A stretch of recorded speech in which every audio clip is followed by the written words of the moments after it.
Chapter 397. Looks like Senior was right. I didn't expect the moon to be so big and round overseas. Ah, the air is so fresh. It's no wonder I worked so hard to get an immigrant green card.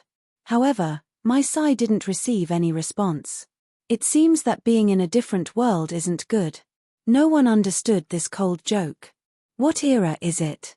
Why are you still using this joke? Don't you think you've exposed your age enough?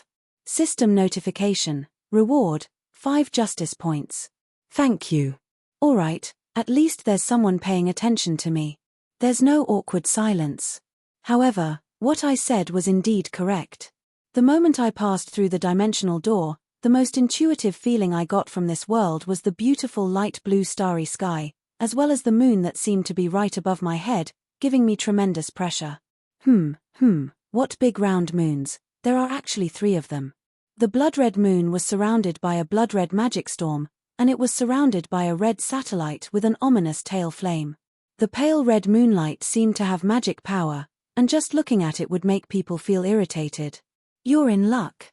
There are less than 30 days in a year when all 3 months are ready. That was Blood Moon Dimo. He would usually only appear in the last few days of every month.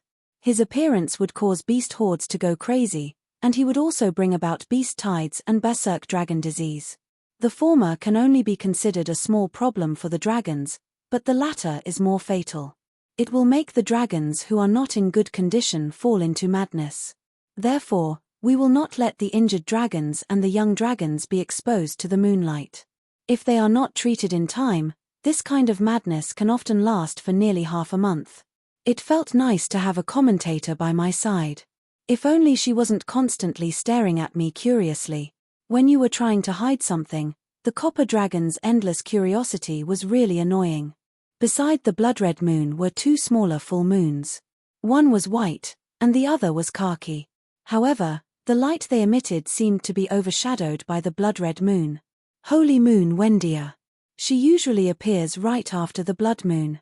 In the myths of the natives, these are the 2 moon gods who fight each other. When they appear at the same time, it means the beginning of a new month. Since the blood moon still has the advantage, today should be the end of the month, at most 2 days. There are natives here. It seems that the information you gave me is not complete. Forget it. What about that earthy yellow one? Don't you know now? This one, Abo, the moon of the warrior, is said to be the war god that the natives worship. He doesn't have any special abilities, but it's said that if the natives see him, they'll think that it's a good time to start a war. To be able to see both the blood moon and the moon of the warrior at the same time, it seems that some places have already been overturned. I think there must be more than 12 months in your calendar. You even have more than 1 moon. How does this calendar work? Evelyn the bronze dragon shrugged, seemingly finding this topic meaningless. I'm not sure how it's calculated. There are 6 moons here, 23 months in a year, 7 seasons, and the number of days in each month is different. Only some scroll dragons have studied it. When it's a particularly important or dangerous time, they'll give a warning. I knew about scroll dragons. Scroll dragons were one of the rare species of dragons. They were also known as museum dragons. They were natural-born collectors and researchers of knowledge. These wise and conservative dragons had good relationships with the saints and mags. It was said that one of the archmages in the Truth Symposium was a scroll dragon's incarnation. However, what I paid more attention to was the wariness in the copper dragon's words. They seemed to be guarding against something. Danger. Is it the same for dragons? Yep. You should have sensed it already. The elemental tide here is incredibly dense. I nodded. The moment I entered here, I felt my entire body lighten up. My senses towards ice, water, death, and other elements had also greatly improved. In fact, I even felt like I could turn rain into ice with a single thought. This was why I said that the air here was so fresh. Unfortunately, nobody commented on it. Silly cat, are you feeling better? Shut up. I'm not a retort slave. Ever since I told her that she was my comedic partner, she sank into a state of self-loathing and didn't respond to any of my jokes.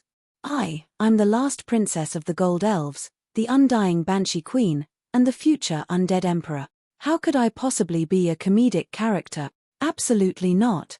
I, the gold elf Harlois, am absolutely not a comedic character. Alright then, I won't mention it. When a black cat made such a declaration with a serious expression and raised her paw, it was already quite a comical scene. Still, it was quite rare for her to be depressed for so long. It would seem that the comedic character incident had given her quite a big impact. At the very least, no matter how much I tried to tease her on the way here, she didn't respond at all. Even if I tugged on her tail, she still remained silent. Wait a moment, let me quietly meditate. Moonlight's magic. The elemental tide here is insane.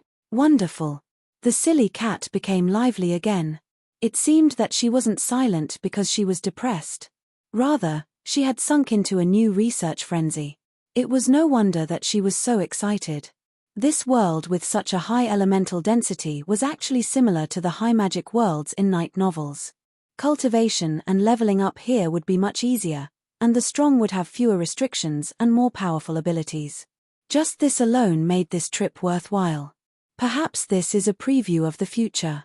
Being able to play the closed beta before the official servers open is already a great benefit. The elemental tide in the world of Aishi was constantly increasing.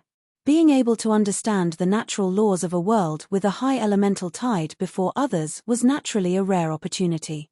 Not to mention, this time, it's no longer a closed beta with the files deleted. We've truly benefited. Behind me was a large army that was currently surveying the army.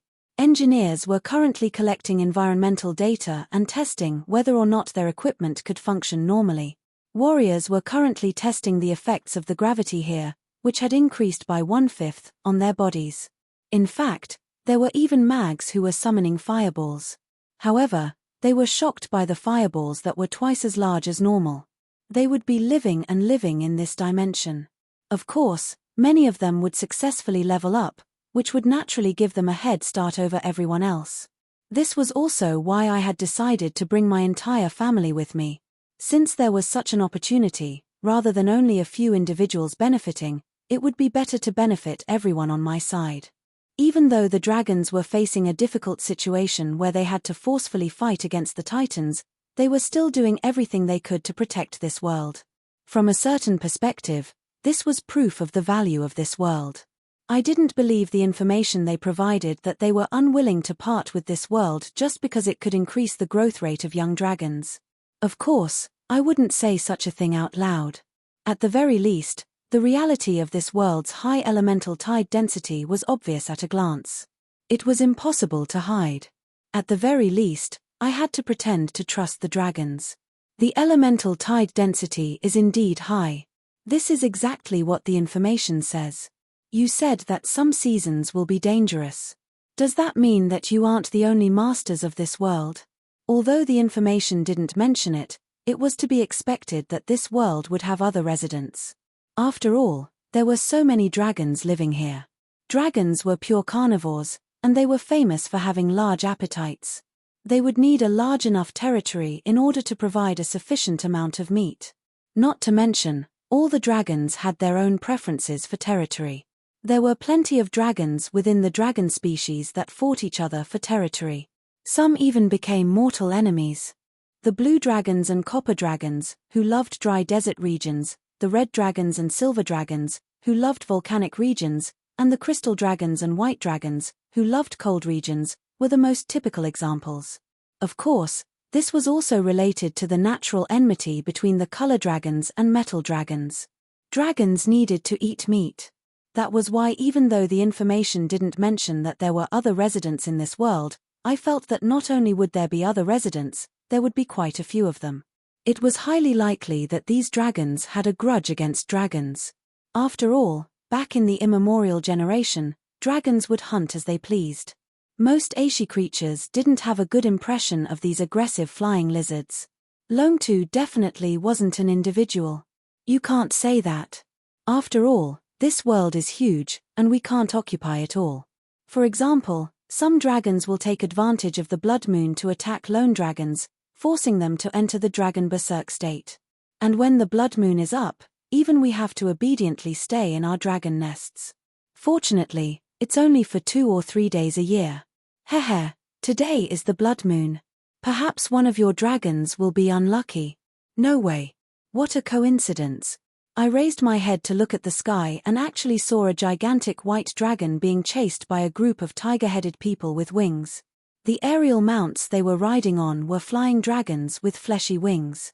Since what I said was true, I was attacked by a group of female tiger-headed dragons. Thus, I obediently lowered my head. I think I really should shut up. Chapter 398. The aerial battle in the sky was still ongoing. The tigerman's tactic of surrounding the white dragon reminded me of a wolf pack surrounding a large buffalo. The tiger men were obviously sly and skilled hunters. They used one of their nimblest aerial mounts as bait and repeatedly moved in front of the white dragon.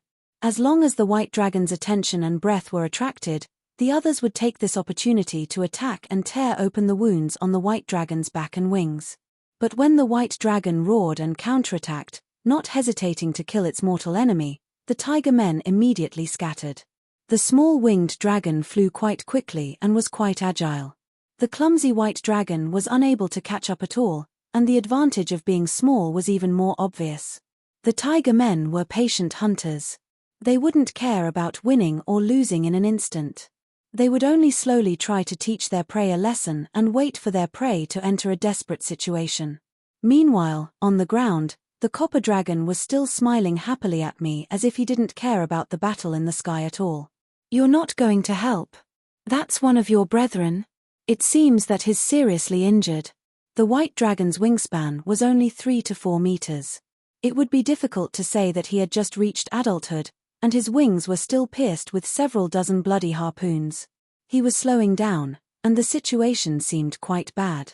Meanwhile, the copper dragon before me seemed to be just watching the show. My brethren aren't white dragons.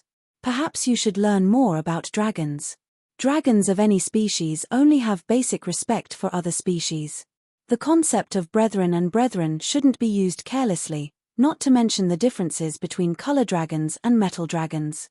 White dragons that just reached adulthood are no different from wild beasts. They'll even eat their own young when they're starving. As a copper dragon, it's already amazing that I haven't done anything to save a white dragon.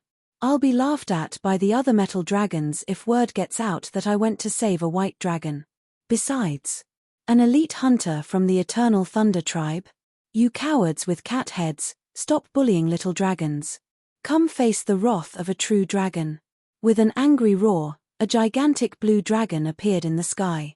Unlike Halent's brother who had just reached adulthood, this blue dragon was more than 20 meters long, reaching the standard of an immemorial dragon. Its body was so streamlined that the lines of its scales could not be seen clearly. The horn on its forehead was filled with thunderbolts. Each of its front claws was holding a pearl-shaped relic. In the next moment, the sky was covered by dark clouds. Its blue wings spread out and it flew towards the battlefield in the sky. Before they even got close to their opponents, the draconic aura that only a strong dragon could possess and the thunderclouds above their heads that were summoned by the voltage had already made the draconic mounts panic. The aerial knight had to shout loudly to prevent these flesh-winged wyverns from fleeing. The most incomprehensible thing was that the summoned thundercloud had already sent out a series of chain lightning. The first target was actually the white dragon that was being beaten up. Besides, my sister can't take it anymore. If I steal her prey, she'll probably give me a good beating. Apart from its high speed, this is the blue dragon, which is also known as the most aggressive among the dragons. The flying blue dragon Evelyn had no intentions of helping the white dragon as it wailed in pain and seemed to be blocking her path. She even flapped her wings at the white dragon. However, Evelyn's wings were larger than the white dragon's body. This single flap of her wings directly knocked the white dragon unconscious, causing it to violently crash into the ground. Boom. This was far too cruel. Even though she was supposed to help the white dragon, she unhesitatingly used an area of effect attack. She was also a color dragon, yet she actually attacked the white dragon, who was also a color dragon. It seems that fifth sister has been under a lot of pressure recently. This isn't strange at all. Before the white dragons obtain intelligence, we won't treat them as equals. They're nothing more than wild beasts before they reach the immemorial dragon level. The other residents here are capable of taming them, so they're not only a threat to us, but look at those semi-dragons. They're probably hybrids of the white dragons. My sister has always hated these types of dragons without intelligence. She believes that it's an insult for them to look so similar to her. However, compared to the various natures of the dragons, the girl before me was the one who attracted me the most. She's so beautiful. What? Did I say something strange? Even the silly cat was so frightened that she stood up on her hind legs. She has the exact same soul and memories, but her physical body has influenced her to go down different paths. This is a miracle given to me by the god of probability. If I can dissect her, I might even be able to find a way for the physical body to influence the soul. As expected, this is the correct style. Yep, that's right. This is Roland. The exclamations around me made me feel infuriated. However, I was personally quite interested in Evelyn's situation. After all, she was my very first original sin creation.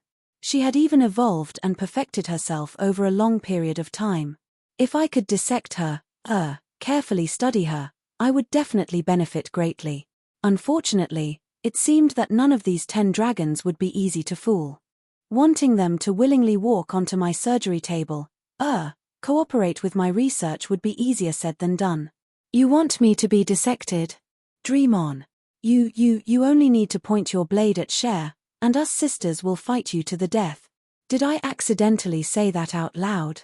I don't have such a habit, do I? You damned silly cat. Evelyn, let me explain. I was just making an example. I knew what the problem was just by looking at the silly cat's smug expression. Although my magical pet contract soul connection was quite useful, it was also a double-edged sword.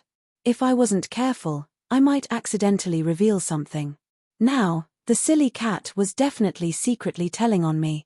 I finally managed to explain that dissection was just an academic term for careful research. But this time, the copper dragon was looking at me with an even more vigilant expression, forcing me to temporarily give up on my future research plans. Damn it, I was intending to use Cher as bait to make her cooperate with my research. Harlois, it's all your fault. PH, do you really think that everyone else isn't vigilant? Did you forget how many people saw you threaten the Snake Archduchess? Did you forget that I was the unfortunate one who became a warning to others? She's always been on guard against you. Didn't you see that she doesn't need any of our food and water? Harlois's words were quite convincing. Evelyn's stance was indeed quite amusing. She could be called a dragon's, but her soul and memories were filled with the scent of humans. In fact, she even had an unclear relationship with the Bardi Empire. She could be called a human, but she was indeed the Grand Elder of the Dragons. It would seem that I need to have a good talk with her. Yep, even if it's only for the sake of obtaining the only experimental material, I need to have a good talk. Now that even the lab rats were on guard, it would be impossible for me to carry out my original plan. I might as well put this matter aside for now. Meanwhile, the battle in the sky was nearing its end. When Blue Dragon Evelyn appeared in the sky, the battle's outcome was already determined. The tiger-headed people known as the Eternal Thunder People were completely helpless against the ancient dragon-class Blue Dragon. The moment they saw the Blue Dragon, they didn't hesitate to turn tail and run. Unfortunately, against the swiftest dragon that was adept at controlling lightning and gales, only a few of them managed to escape. Only a few were lucky enough to escape.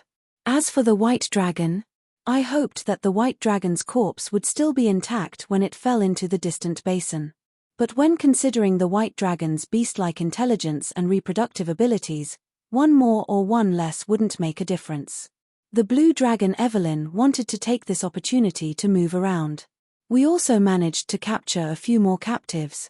Upon closer inspection, I discovered that these tiger-headed men were definitely different species from the beastmen of my world. In fact, it was highly likely that they didn't even share the same ancestor. The beastmen of Aisha's world were quite similar to humans in terms of body structure. They were like branches branching off a large tree. The most obvious difference between humans and beastmen was that beastmen often had beastly characteristics, and the most serious beastly characteristics would be having a beast's head and ears. Actually, beast men and beast men were still somewhat similar in terms of aesthetics. However, the tiger-headed men before me seemed to have evolved in a different direction. It would be rather difficult to explain, but it was quite obvious just by looking at the examples before me. The tiger-headed men before me all had tiger heads that were even smaller than a human's head. Their average height was less than 1.6 meters, but they all had stooped backs. They were also used to walking on all fours, as if their joints wouldn't allow them to stand up straight. Their limbs weren't beastmen's fingers either. Instead, they had 3 sharp claws that were used to form lethal weapons. They wore light armor, but it seemed more like cloth that was randomly pieced together. The pair of fleshy wings that kept flapping on their backs exposed their restless hearts. Even under the dragon's breath, their murky eyes were filled with a thirst for flesh and blood. Their claws still reeked of blood and flesh. Not to mention, they had 2 long fangs that stuck out of their mouths. Even without looking at the strange color of the spears on their backs and the blood grooves, it was obvious that these tiger-headed men were incredibly dangerous beast-like creatures. Where is this place? Speak. If no one knows how to speak, eat them all. What surprised me was that the copper dragon directly spoke in the draconic language. Ghastly Wind Plains. This is the Ghastly Wind Plains. Hunters of our brown-tailed tiger tribe, powerful divine beasts. I don't know what request you have for coming to our homeland. We attacked the white semi-dragon only because it attacked our pasture and took away our meat. Alright, the copper dragon was a divine beast, while the white dragon was a semi-dragon. It seemed that even the local natives didn't take the white dragons seriously. It was all because the white dragons had low intelligence, grew slowly, didn't know magic, and even had the bad habit of eating eggs and their children. With such a list, the white dragons were indeed the weakest dragons. What was even more surprising was that a tiger-headed man with a golden feather on his forehead answered the copper dragon's question. Although his accent was a little strange, he was indeed speaking the draconic language. The draconic language, which was regarded as the threshold to becoming a mage, wasn't easy to learn at all.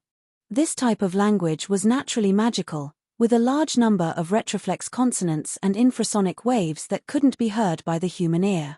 Many untalented apprentices would even cut their own throats and tongues in an attempt to master the draconic language. It was publicly acknowledged that if a certain tribe could master the draconic language to a certain degree, that tribe wouldn't be far from producing spellcasters. Even the stupid dog-headed tribe would produce natural spellcasters. If it wasn't for the fact that these fellows, who appeared to be ferocious beasts, were talented in the language, it would be that the dragons had used a long period of time and dragon breath to teach these little things how to actively communicate with the dragons. Ghastly Wind Plains. Looks like we're really unlucky this time. It's really far from the more mountains that we're going to. Isn't the teleportation point fixed? How can such a large-scale random teleportation be done? The teleportation point is fixed, but it'll depend on luck to teleport there. That's because the celestial bodies here are so annoying, causing the entire plane's coordinates to randomly drift. I looked up at the sky and saw the 3 moons in the sky. I nodded thoughtfully. There were powerful celestial body interference sources at such a close distance. Not only that, these interference sources would randomly increase or decrease in strength. With so many powerful interference sources intersecting with each other, it would be quite difficult to teleport to this continent, let alone have a precise location. What's the environment like here? Could you give us an introduction? I don't know. Don't be so surprised. Even though we spend most of our time in Dragon World for the sake of rapidly growing stronger, this world is huge.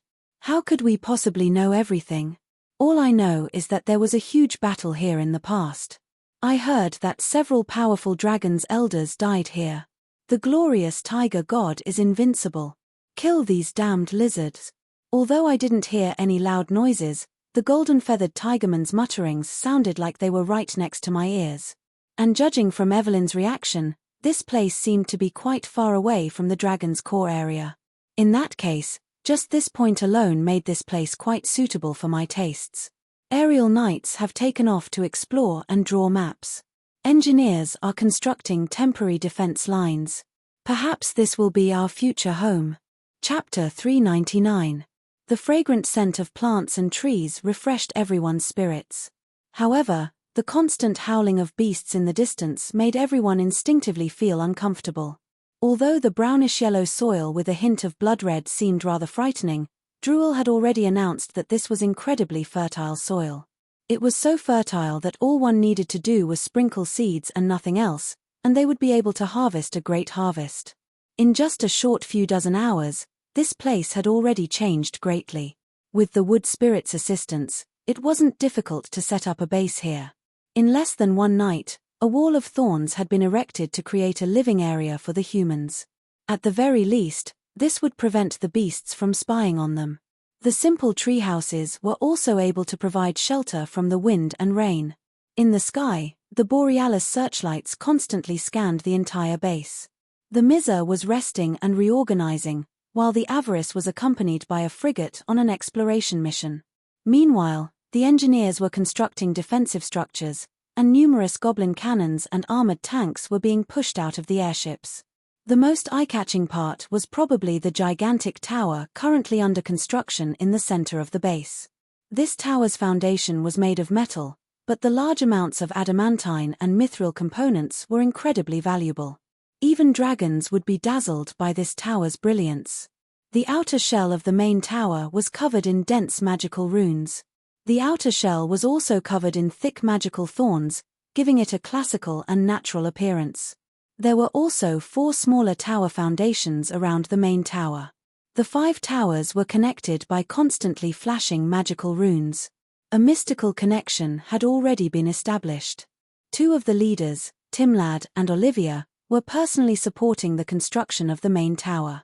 Just this alone was enough to prove how important this tower was to the Bardi Empire. What's this? A new type of mage tower? Extracting energy from the ground? Are you intending on helping us or settling here? Heh, take a guess. Fine, if we build a base here, won't we be in the same boat as you? At the very least, we won't allow the revived Titan giants to destroy our hard work.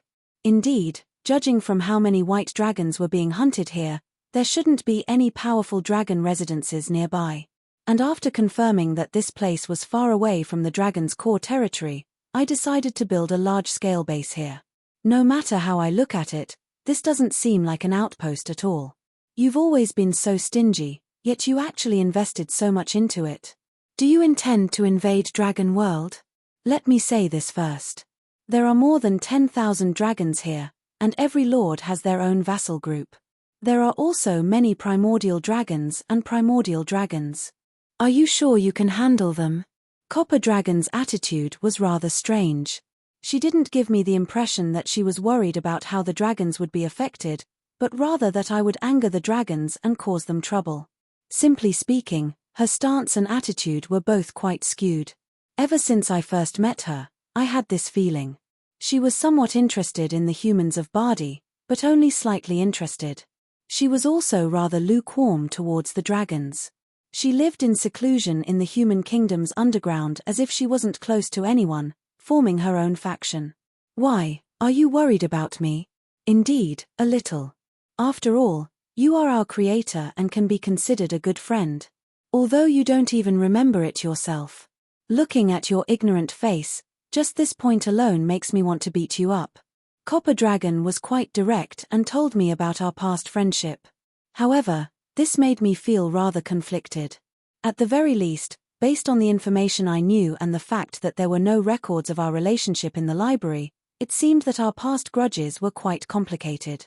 I might as well pretend that I didn't hear anything about her being my ex-girlfriend, but at the very least, we had a good relationship in the past. Trust needed time to accumulate, and the feeling of being able to talk about everything required a long period of time to form. This feeling of having an old friend who knew everything, while you yourself didn't know anything at all, made me feel rather helpless. Then, can I trust you? When we have a conflict with the dragons, it's not a fundamental conflict where we have to fight to the death. It's a conflict that doesn't involve fundamental benefits. However, Evelyn suddenly chuckled. Perhaps you really should learn more about dragons. Dragons don't even have the concept of being of the same species. The number of dragons that Dragon City can control is directly related to the Dragon King's power level. The Dragon Kings are mostly responsible for the foundational matters. Every single dragon is an independent individual. I nodded. This was to be expected. After all, the dragon's internal conflicts were also the type where one would have to fight to the death. The powerful dragons and the weak humans had completely different social structures. Since it was only natural for the dragons to fight against each other, powerful individuals didn't have many natural enemies, so they didn't need to band together. Naturally, they didn't care about the benefits of the entire species. That is to say, as long as the price is high enough, the dragons themselves won't care about anything. And the oldest of us is only around 200 years old. To the dragons, that's nothing more than a long hibernation. We don't have many connections to begin with, and the only reason we're able to become elders here is because our fists are strong enough. You're asking if you can trust us? Perhaps you should ask yourself if you're able to offer us something that we're interested in. I do have quite a few good things here, but it all depends on whether or not you're willing to pay an equivalent price. But since this matter is so important, if you want to back out after I tell you, you'll kill me to keep me quiet. No, I'm a civilized person. How could I possibly do such a thing? We signed a contract beforehand that you're not allowed to reveal anything. There'll always be loopholes in this type of contract. You're not an irresolute person. If you break the contract, someone will naturally come looking for trouble with you.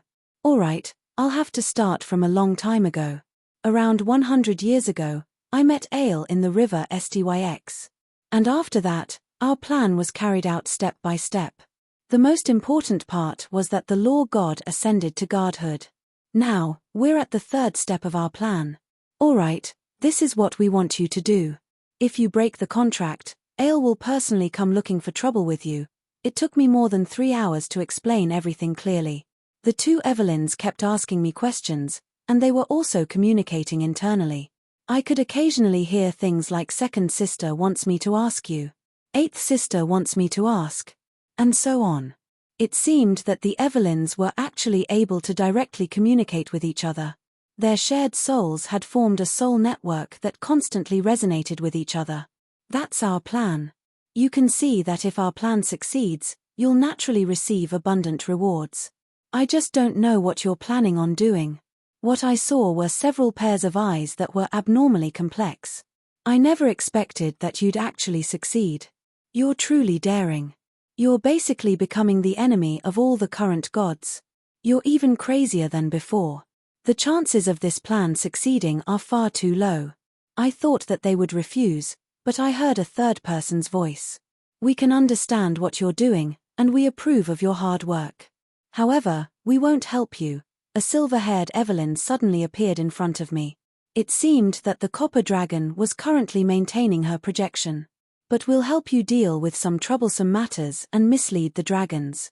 Only after you prove the feasibility of this plan will we begin helping you on the surface. This was yet another projection. Her sapphire-like eyes contained a mysterious emotion. She was the original Evelyn, and as the eldest sister among the Evelyns, her words were the final decision of the other Evelyns. At the very least, we can be considered allies now, or perhaps it's more appropriate to call us accomplices. I heaved a sigh of relief when the Evelyns all had complex expressions and agreed in unison. This was quite a big deal, after all. It would have been quite troublesome if the Evelyns had adamantly opposed my plan. However, I didn't regret telling them the truth. With their help and protection, the success rate of this plan would increase by at least 20%. My intuition and emotions kept telling me that these old friends before me were trustworthy. Although I still had a backup plan, this was indeed the best possible result. Only in novels would people immediately submit to me after making such bold claims. Without first confirming the sturdiness of this boat, who would dare to casually board it? After confirming that we were going to set up camp here, I also arranged a place for the two Evelyns to live in. Many plans were also being carried out. Did those tiger heads tell us any information about the nearby area? No. Only their leader knows how to speak the dragon language. However, when he saw that we were going to set up camp here, he closed his eyes and didn't say anything. He kept looking at our interrogators with hostility, as if we were invaders. How troublesome. Right, they're half-beastmen. Can the beast tamer and Druil communicate with them? I've already tried. Druil says that they're all filled with violent thoughts and refuses to communicate with them in depth. As for the beast tamer, didn't you already send out the strongest beast tamer? Even the strongest Druil isn't here. TSK, that guy still hasn't returned. No, it seems that he's met with some trouble. The strongest beast tamer? Yep, he was the existence whose name was becoming more and more unmentionable. However, there were some things that needed to be done by him. I felt that if he was here, these tiger heads would probably confess everything. Perhaps they would even fight and resolve their grudges. They would probably even form a deep friendship with someone. But now, none of them were here. Several days ago, I sent out Eagle Storm, Bayfong, Ainslow, and Diana to the Earth Elemental Plane to obtain the god equipment of Wind. However, they still hadn't returned even after the scheduled departure date. It seemed that they had met with some trouble. What? Why didn't I go personally? I was too busy, so I decided to leave this legendary level quest to my underlings. I felt that their success rate was at least 90%. Perhaps they could even help me bring back an epic ranked treasure chest or something. However, probability was something that was hard to say. With my luck, even if I had a 99% success rate, it was still possible that I would fail. If I didn't go, perhaps the success rate would increase, and if I did go, I would probably have some miraculous encounters. Main character treatment. Calamity Starlight bracelets count as main character treatment. That's more like a main character in a comic. Cough, cough, I seem to have accidentally exposed something again. I was no calamity, nor did I have a dangling treasure chest. Yet, I had a major failure with a 95% success rate. It seemed that I had accidentally entered something. This team has a healer, a tank, and a fighter, so it shouldn't be too difficult, right? Indeed, no matter if it's Camderon or the great stone sculptor Ainslow, neither of them are that trustworthy. Perhaps someone wants to steal the loot when they open the treasure chest. It's fine if they only want to kick someone out of the team, but I'm afraid that someone might want to kill them and steal their loot. Will your subordinates die if you don't curse them? You're such a jinx. But soon, the Air Knight and the greedy wolf airship that went on a patrol mission brought back an unexpected gift for me. That white dragon actually didn't die. That's quite an explanation. White dragons only have thick skin and thick flesh. Otherwise, they would have gone extinct long ago. Blue dragon Evelyn didn't seem to care at all. She truly wasn't interested in the white dragon's life or death. It was just that ever since she showed her cards to me, she seemed to like hanging around me more. After I confirmed with the other copper dragons, I learned that she was indeed my liaison with the Evelyns. But to be honest, rather than the aggressive blue dragons, I wanted the copper dragons to be more sociable. At this moment, the one glaring angrily at the heavily injured white dragon was our Lord Liaison. If it was only a half-dead white dragon, it wouldn't have been a pleasant surprise. What was a pleasant surprise was that this white dragon was actually a female dragon that was about to give birth. It would seem that the Eternal Thunder Tribe's goal was dragon eggs from the very start. If they can obtain these little white dragons, their tribe's overall power level will increase by at least 10 times. And because of this, the white dragon unsurprisingly had an early miscarriage. However, it seemed that the Eternal Thunder Tribe had been aiming for quite some time. Their timing was quite good, as the pregnancy period was nearing its end. Even if the white dragon miscarried during this period, the dragon eggs would still be in relatively good condition. Of the 7 dragon eggs, at least 5 still have a chance of hatching. Originally, there were 9 eggs. Our people discovered 2 shattered shells somewhere. Who did this? Who did this so quickly? She directly swallowed this white dragon in order to recover from her injuries. Alright then, it would seem that it wasn't a legend for white dragons to eat their own children. No wonder these white dragons were so disliked by their own kind. They were no different from wild beasts. No, even normal wild beasts wouldn't do such a thing. However, I was rather delighted to see the white dragon eggs before me. Dragon eggs that had just been born were rare items that couldn't even be bought on the black market, mainly because I was worried about being hunted down by adult dragons. Aren't they just some useless white dragon eggs? Why are you so happy? Could it be that you intend to tame some white dragons to become dragon knights? It'll take at least 80 years for them to be useful. Even if they become young dragons, they'll still be nothing more than wild beasts that only know how to fight. Useless? That might not be the case. Evelyn, why do you think white dragons are nothing more than wild beasts? Why? They weren't born that way. I shook my head. Although this was the mainstream way of thinking in the world, it wasn't magic at all. Many things that seemed so natural and common sense would have their own mysteries if you looked deeper into it. Actually, humans are the same. Some children are lost in the forest and raised by animals. When they grow up, they directly become so-called wolf children. They don't even need to speak. They eat raw meat and are no different from wild beasts. You're saying? Evelyn nodded thoughtfully. She had heard similar rumors before. Dragons are born powerful. They'll be able to inherit the most basic knowledge and wisdom of the previous generation while they're still in their dragon eggs. In fact, they don't even need a teacher, which is a necessary job class for other species. However, it's obvious that white dragons are different. I paused for a moment as I recalled a rumor that might be able to support my point. I've heard that silver dragons and crystal dragons will sometimes steal white dragon eggs and raise the young white dragons to take care of themselves. Is that true? Evelyn nodded. This wasn't much of a secret. Many famous white dragons in Dragon City had gotten their names this way. In that case, if we can make up for the white dragon's lack of inheritance, will we be able to create a species that's no weaker than other species of dragons? I'm quite skilled when it comes to memories and souls. In terms of physical strength, white dragons aren't bad. Their element is also my favorite ice element. It's worth a try. Do you have time? Their growth is astonishingly slow. Heh, I naturally have a plan. Right, if my experiment is successful, can you help me obtain some white dragon eggs? It's impossible to sell or raise them. If you can prove that you can really make white dragons more like dragons, you should be able to discuss this with the other elders. That's good enough. Let's try it. Chapter 400. You're hopeless.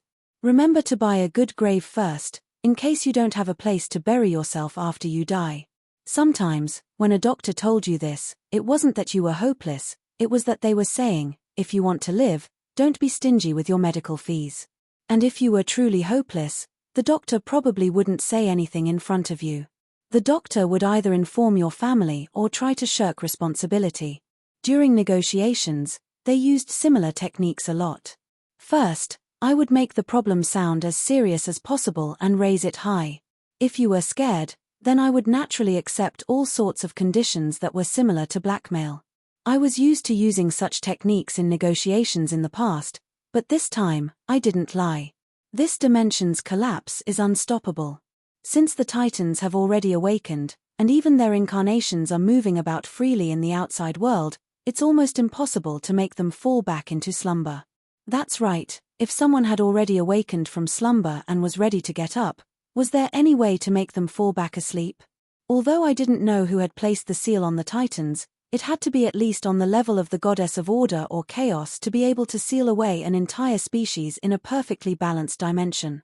And now, there was a flaw in the perfect seal that the Titans had placed. It would be incredibly difficult to fix. The seal in the past was like an intricate door lock created by a master craftsman. Now that part of the lock is broken, if you want to fix the lock, you'll need to first understand the lock structure, and it'll be best if you have a blueprint for the lock. Then, you can take it off and fix it. Of course, the simplest way is to just add a lock to the side. According to this line of thought, if I wanted to fix the seal, I would first have to undo the seal, but that would be the end of this world. And the so-called simplest way to deal with the Titans was to simply add a new seal on the surface of the seal. That would be meaningless. Since the Titans were able to shatter the old seal, a new seal would be even easier. That was why even though the dragons had racked their brains and searched through all the ancient records, they still couldn't find a solution. Actually, they didn't have much hope in coming to ask a human mage for help. But in a situation like this, I directly said that I couldn't do it. This was basically saying, even though you invited me here, you're still hopeless. The person I invited couldn't help me, yet he was still smiling proudly and speaking as if it was only natural. Horus was rendered speechless for a long while before he managed to say something. You are very sincere. Of course, honesty is a virtue, but telling lies that can be seen through is not morality, but pure stupidity. Indeed, lies could be highly beneficial in certain situations. However, based on my experience with Little Red and I, it would be foolish to lie when dealing with dragons, especially older ones.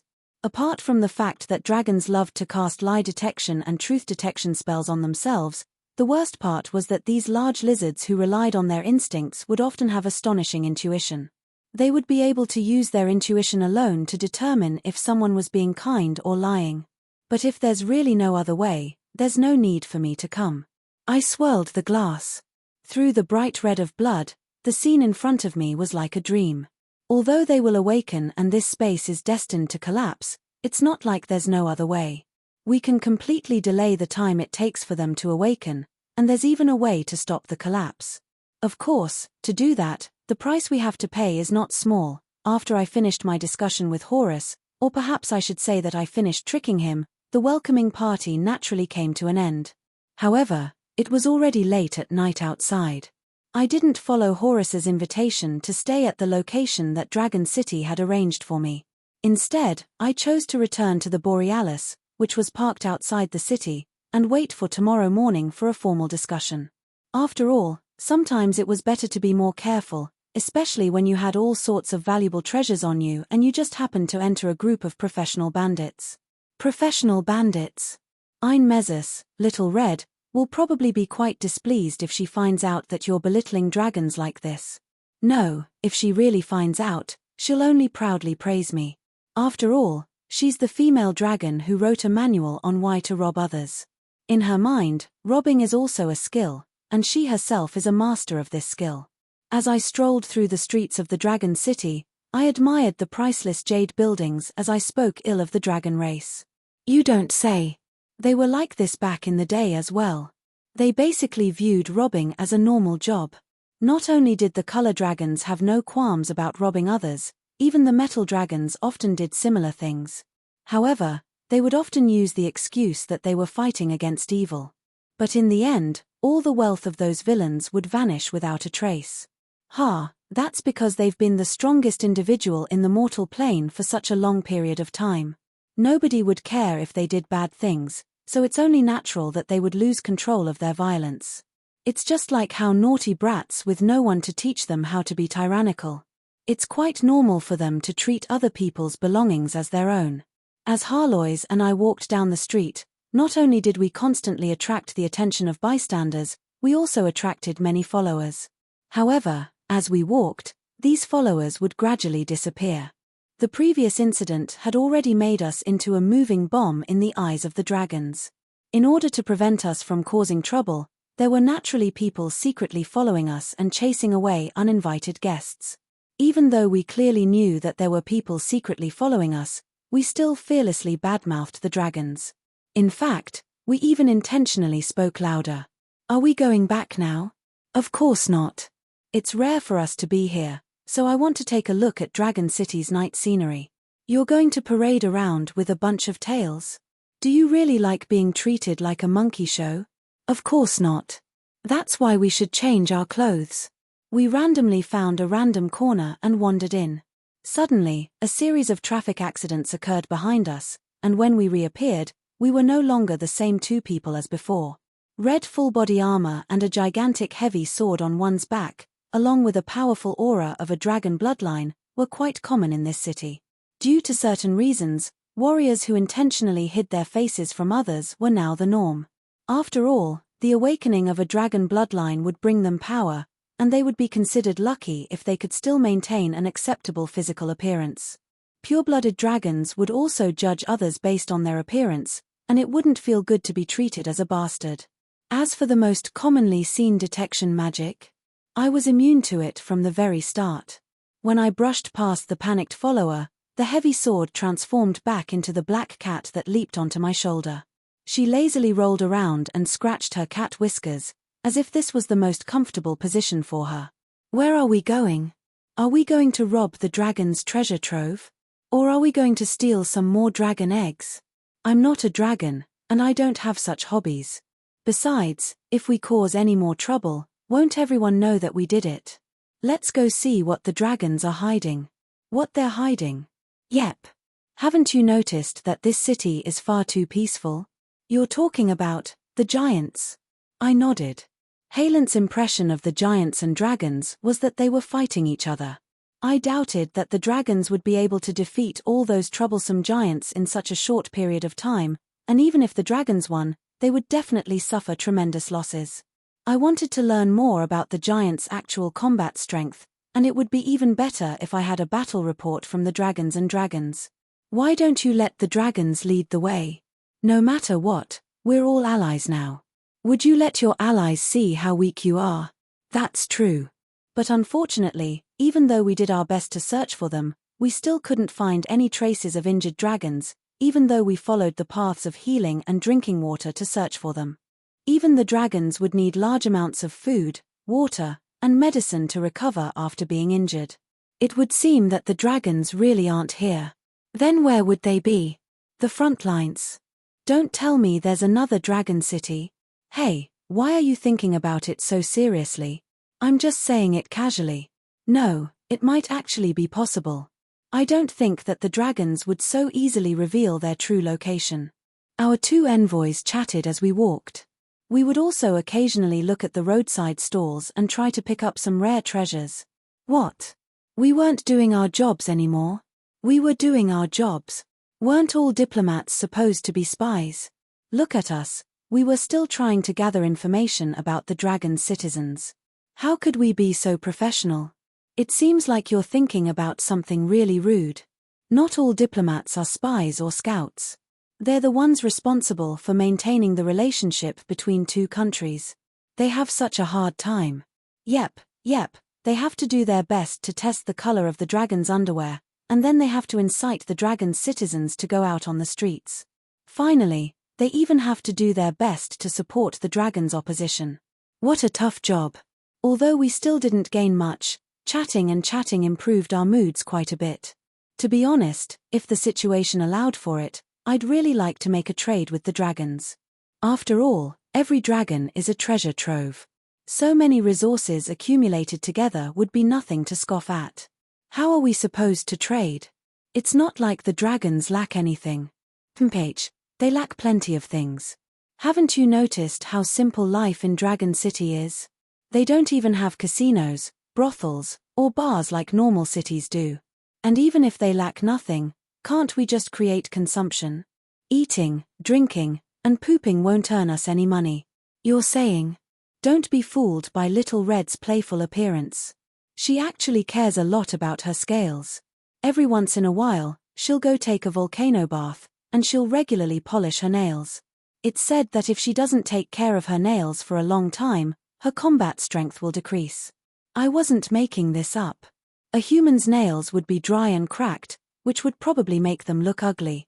However, if a dragon's nails broke when they clawed, it would probably make their enemies laugh their heads off. Volcano baths were rich in minerals and fire elements, which would make a red dragon's scales even more energetic and sturdy. This was also a necessary way to increase a dragon's defensive abilities. Of course, after taking a volcano bath, her scales would glow for a period of time. This was one of the reasons why red dragons and silver dragons always fought over volcanoes. It was said that silver dragons were the dragons who loved beauty the most. See, it's so troublesome for those mothers to take care of their babies. They can transform into human form, but their babies are even bigger than they are, and they're difficult to take care of. We can provide them with a pet storage service so that they can happily go out on the streets. Yep, we can even sell them collars so that they can tie up their babies and walk around. Why does it sound like a human pet shop? Cough, don't mind such a small matter. Besides, apart from those traditional services, we can also do beauty and nail salons here. Just look at how monotonous their wings are. They're either red or blue. There's only one color. We can also provide tattoo services, such as embroidery of a tiger or a lion. Let's not talk about how awkward it would be to embroider a tiger's head on a dragon's body. One wing of a dragon is red and the other is white. Would that be considered a red dragon or a white dragon? Yep, yep, yep. Harlois, you're such a genius. You reminded me. This is such a great idea. We can also provide services to transform into other dragons. For example, if you're bored of being a black dragon, you can paint a layer of gold on your body and disguise your dragon head and wings, pretending to be a gold dragon. This will be much more convenient for robbing others. Who would want to always be on guard against a righteous gold dragon? Don't tell me. I think that if you really do this, you'll probably be hunted down by all dragons, especially the gold dragons. Right, you. Chatting was probably the best way to relax. To be honest, Dragon City gave me quite a bit of pressure. After all, anyone would tremble at the sight of so many saint-ranked, legend-ranked, and above combat strength on the streets. Not to mention, I had to entertain all the dragon elders at the banquet. Even the weakest dragon would be an immemorial dragon that would be no weaker than any ordinary myth-ranked individual. As for the strongest, there were at least 5 of them that I couldn't even see through. A conservative estimate would be that they were all far stronger than I was at my peak. The dragons are truly blessed by the heavens. These gold bloodlines are so easy to obtain. As long as they reach adulthood, they'll be at least at the gold rank. With just a bit of training, they'll be able to easily crush ordinary legend-ranked individuals. Meanwhile, humans will only be able to reach the peak of silver even if they train for an entire lifetime. Right, since they're so powerful, they must have had quite a good life in the game's history. However, I directly shook my head. They're basically the same as mags. For the first half of the game, they were all useless teammates who were sleepwalking. They thought that they'd be able to stay out of the battle, but by the time they noticed that the situation was off and joined the battle was already about to collapse. Just like the Cloud Tower. Only now did I recall that I hadn't told Harlois about the Mage Country's terrible performance in the game's history. Yep, actually, it's the same thing. They're both overly confident in their own power, so they're used to watching the outside world change. They think that everything is just a temporary storm, and when they discover that they've fallen into a deep swamp and are unable to escape, it'll be difficult for them to rise up again. Didn't you notice that whenever I talked about the Holy War, that Horus guy would either feign ignorance and smile foolishly while stroking his beard, or he would change the topic? It's obvious that the dragons still intend to stay out of the battle. What happened to the dragons in the game's history? Nothing much. It's just that the tallest trees always attract the most attention. The dragons were transformed into bone dragon armies by the undead, slaughtered by evil gods, parasitized by insects, cooked and eaten by the giants. In the end, even the human empire's battleships had to avoid the scattered dragons. Of course, the dragons still joined the allied armies later on, but they suffered tremendous losses. Some of their branches even went completely extinct. Oh, so you're a prophet as well? Are the dragons so pitiful in the future? Could you tell me in detail? What astonished me the most was that the person who had interrupted my conversation with Harlois through our mental link was right behind me. I suddenly turned around and discovered that it was a seemingly young snow elf. He was short and not even as tall as my lover, and his apple-like face was incredibly cute. How is this possible? How could a conversation through a mental link possibly be eavesdropped on?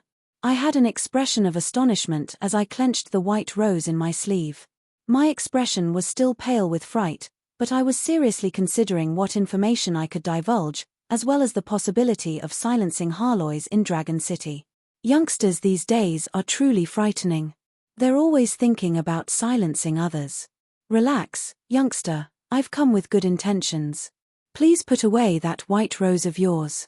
I'm old and can't take any fright. The snow elf, who looked like a young boy, spoke in a mature manner. It was obvious that he was an old demon. His seemingly pure silver-white eyes had actually seen through everything.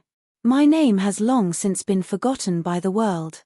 You can call me Sam, the supreme immemorial white dragon. Now that I think about it, I'm the great-grandfather of the white dragon you killed earlier. By the way, how much do you charge for coloring a white dragon into a gold dragon? Can I owe you? I'm quite poor. Chapter 401.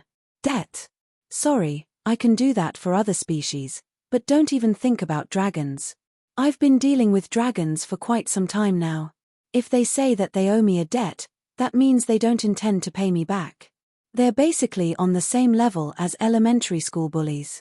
He unhesitatingly said such malicious words. But borrowing money without returning it, stealing a child's toy, wasn't this just like a school bully? Isn't this racism? You're discriminating against dragons in Dragon City. Do you want to die a pitiful death? I think that dragons are indeed worthy of discrimination when it comes to honesty. Have you ever borrowed money from other dragons in the past? Although he said such inappropriate words, his heart was pounding like a drum. Why is this old monster looking for me? Although white dragons were despised by dragons, they were still pigs. It was already ridiculous for a white dragon to have the title of Supreme Immemorial Dragon. Not to mention, he was still a dragon's. Supreme Immemorial Dragons were the most ancient existences among all dragons.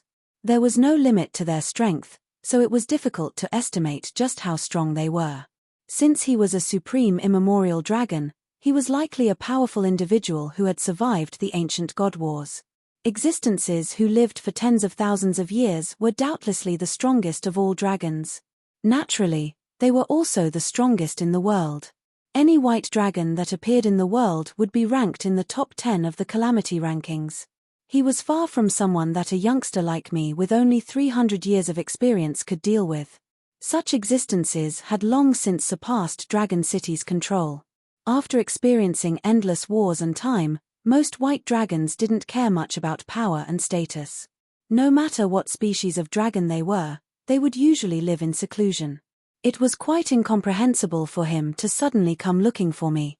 Actually, I originally wanted to do business with you, but since I met a true great prophet, I naturally want to know more. I hated these old fellows the most. They had so many random abilities. How was I supposed to deal with them if they saw through me so easily? Didn't they know that scammers were professional scammers? How was I supposed to scam them if they saw through me? Snap. With a snap of my fingers, the blood dragon armor that covered me disappeared without a trace. Wu Mianxi's mage robe had the ability to block detection, so I refused to believe that it would be able to pass through my god equipment's protection. As expected, at this moment, the fake Shota frowned. Maybe we need to find a place to talk. I personally came with good intentions. In that case, what kind of kindness would make a supreme primordial dragon come looking for me? The white dragon's inheritance. I was bewildered. I didn't expect that the matter I had casually created would attract such an old monster. However, after thinking about it, it made sense. Allowing the white dragons to stand on the same starting line as the other dragons seemed like nothing more than a non-core technology for us. However, for the white dragons, this was a critical technology that would change the fate of their entire species. It was no wonder that such an ancient existence would appear. Thus, I smiled. What I was afraid of was that you would come up and fight me. If I couldn't defeat you, I could only run away. But since you have a request, everything is fine. Perhaps, we can talk about cooperation and trade. By the way, I can show you the samples first. A group of white dragon whelps that can already transform. They came out of the dragon eggs less than a month ago. After obtaining the Frigid Winterlands world, I felt like I finally received some main character treatment. Other main characters only have a random treasure or a portable old man, but I have an entire world with me. The current Frigid Winterlands was no longer the desolate ice plains of the past. When I first entered this world, even the old white dragon was astonished. In a naturally formed valley basin, the temperature had been raised by humans. Now, there was a city called Permafrost Town. Permafrost Town was our theoretical laboratory base. Large numbers of researchers were stationed here to work on their own research projects. Snap. With a light snap of my fingers, I arrived at my personal residence. Everyone sat in their own chairs. Although the fake Shota's expression remained calm, his widened eyes revealed his astonishment. Of course, I wouldn't show off for no reason. Even if the fake Shota seemed friendly, I needed to be careful when considering his identity as a white dragon. Showing off my power would also increase the price and safety of the trade, so why not? Leak information about frigid winter lands. Actually, not only had I already leaked this information after fighting against Zero, the world had changed. Soon, there would no longer be a need to keep this secret. Tea. A steaming hot cup of tea appeared on the table. No matter how long the white dragons had lived, it was impossible for them to have seen something that was almost like the creator's power. This should be able to prove some of my abilities. I just contacted them. The little white dragons are still in kindergarten. School will end in another 2 hours. Let's chat first, and then go take a look. Places with people would naturally have schools. It wasn't my idea to have the little white dragons go to school. The researchers here were quite interested in the dragons who were born with knowledge. In fact, some of them even intended to raise some of their own researchers. As for whether or not there was a Shota or lowly training plan, cough cough, let's not think too deeply about it for now. However, the researchers here indeed seemed to treat the smart little white dragons as treasures. I had even visited the kindergarten. It was completely closed off, and every child had 3 teachers, one for alchemy, one for engineering, and one for literature. How was I supposed to deal with the fact that there were more teachers than there were children? These guys were addicted to teaching, which was slowing down the research progress. This was how I explained the little white dragon's problem. However, the old white dragon's focus was no longer on the little white dragons. As expected of the Order faction's great prophet in this holy war. This is a completely real world. Is this the authority of the creator goddess? Out of all the great prophets in history, you're probably one of the top 3. The old white dragon drank his tea and felt the warmth in his throat. He was now certain that this wasn't some sort of fantasy or soul world. He instantly raised his opinion of Roland even higher.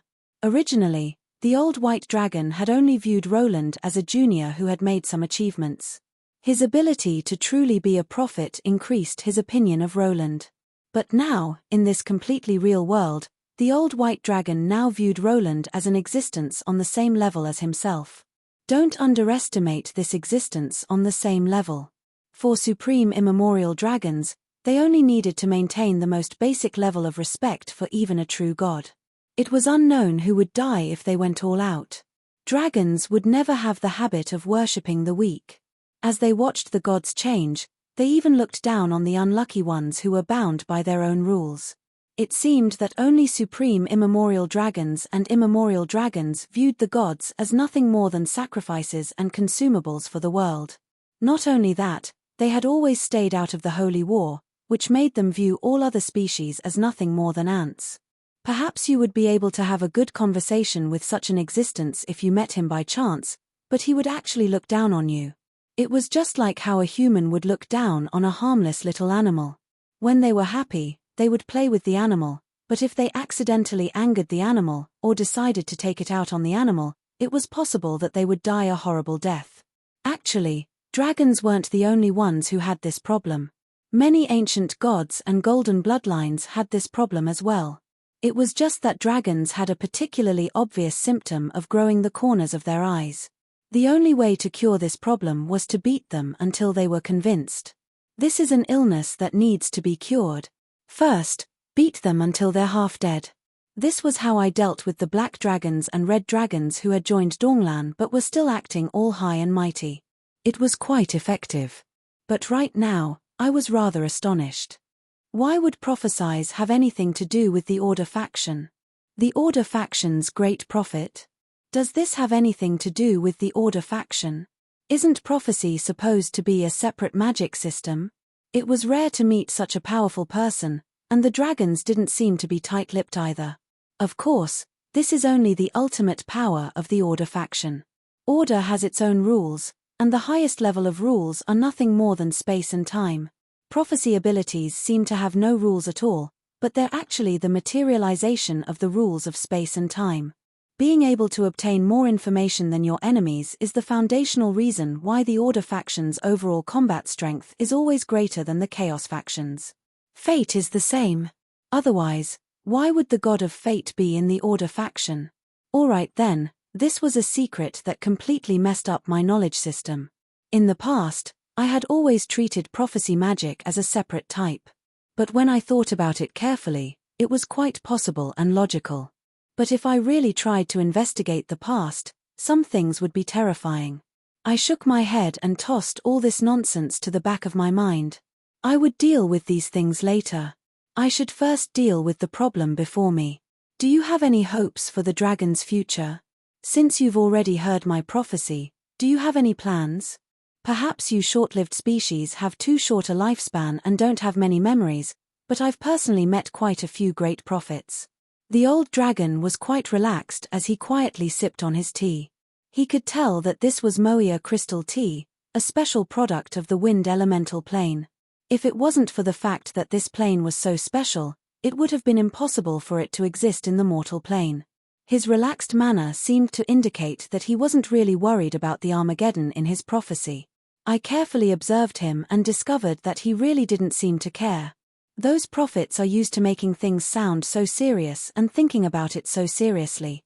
But for prophesies, the moment that the prophecy is made, the future will change. And only prophesies of misfortune are meaningful. After all, calamities will make people wary, while future success and luck will make people lose their will to fight, ultimately changing their fate. But as you can see, no matter what kind of prophecy it is, everything will change after it's made. Nonsense, we of the mist. If the white dragon's prophecy was true, then what was with the prophecy of our destruction? Oh, right, are you the last descendant of the Mist Kingdom? Did you prophesize that your kingdom would be destroyed? I know some things, but it would seem that your kingdom's destruction was mostly because you were too weak. Before I even finished speaking, countless sharp swords of ice descended upon me. The white flames burning within these swords caused Sam to instinctively feel fear.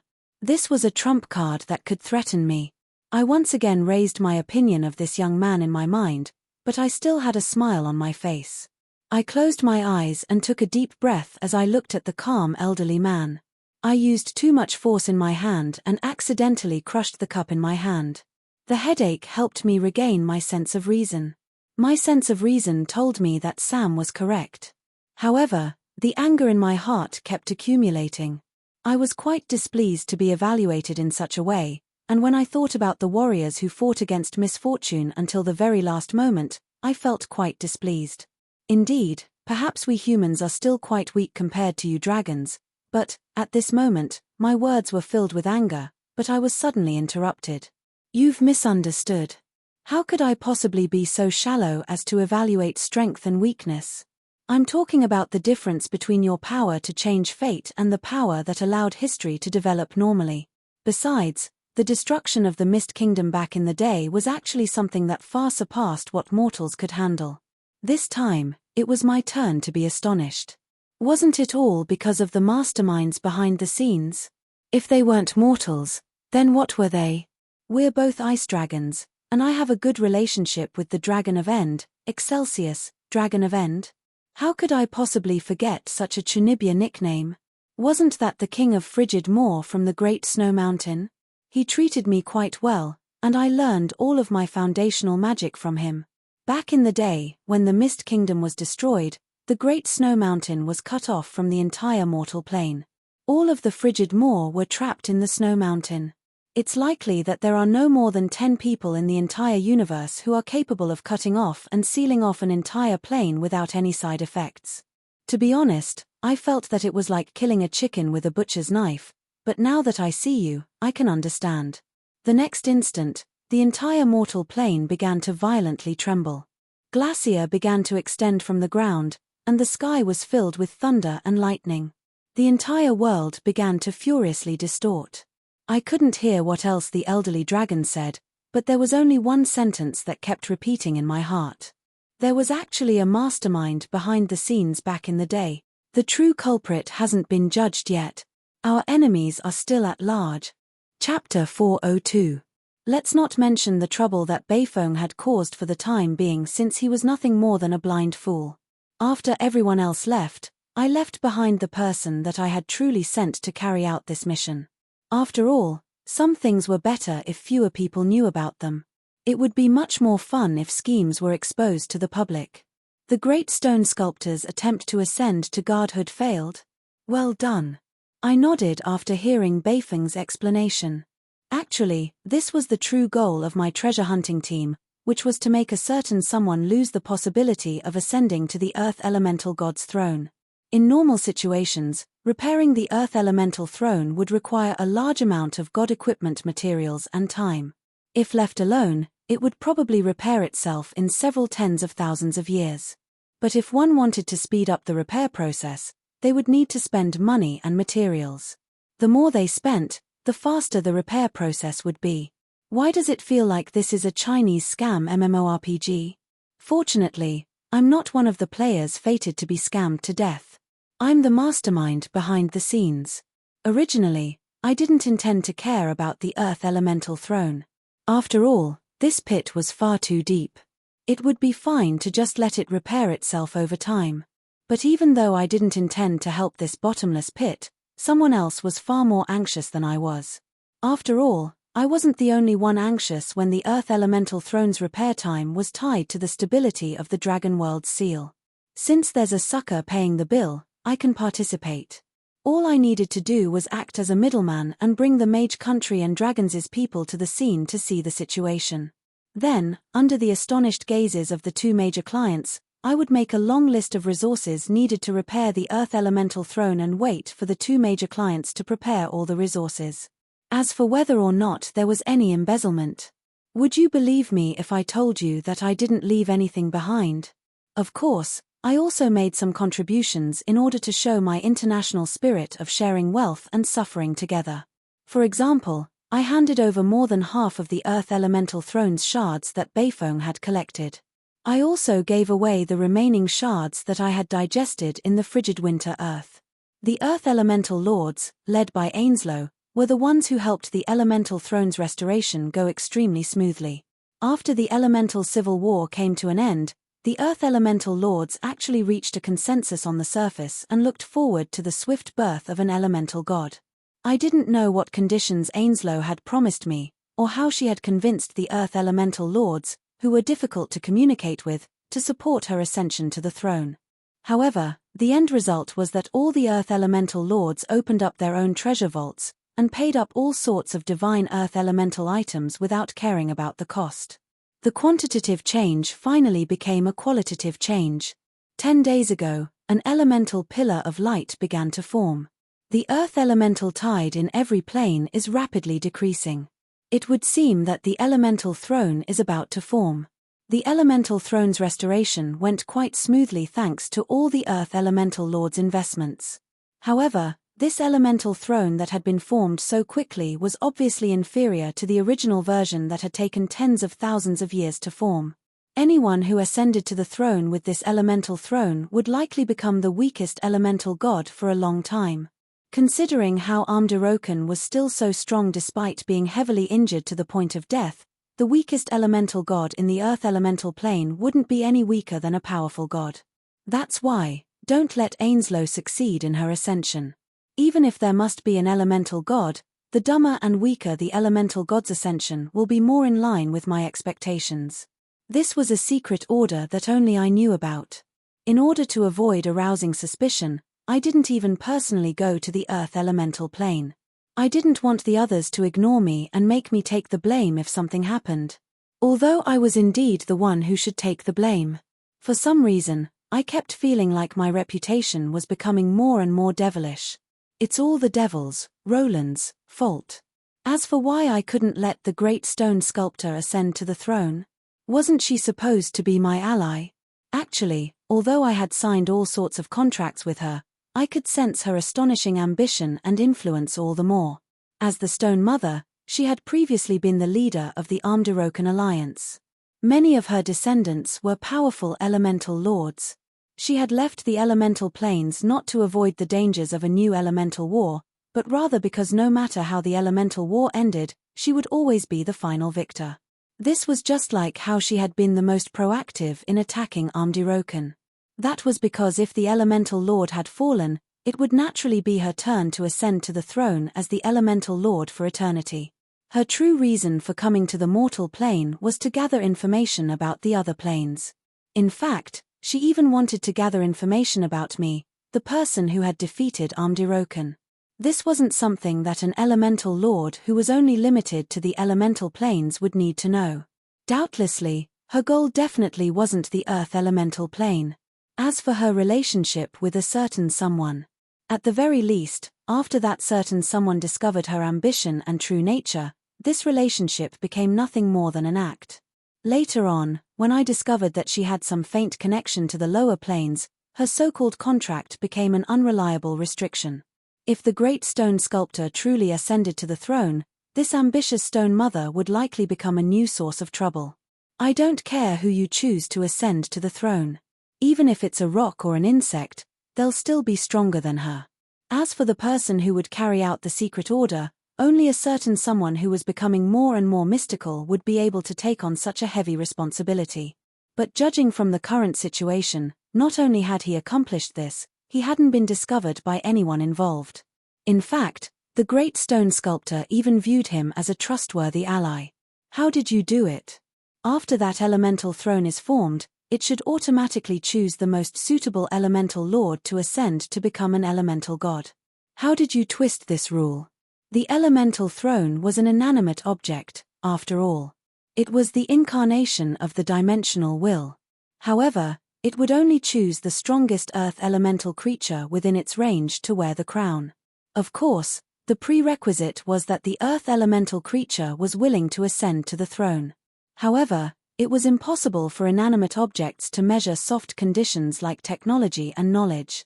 I reckoned that it would most likely look for a domain lord with the highest quantity and quality of earth element. Beifeng Herald still had a simple and honest smile on his face. I really didn't expect that he was the one who screwed over his lover, one of them. Speaking of which, if we were to count the number of lovers he had, this guy should have long since become the public enemy of all men, the target of the FFF group's god's execution.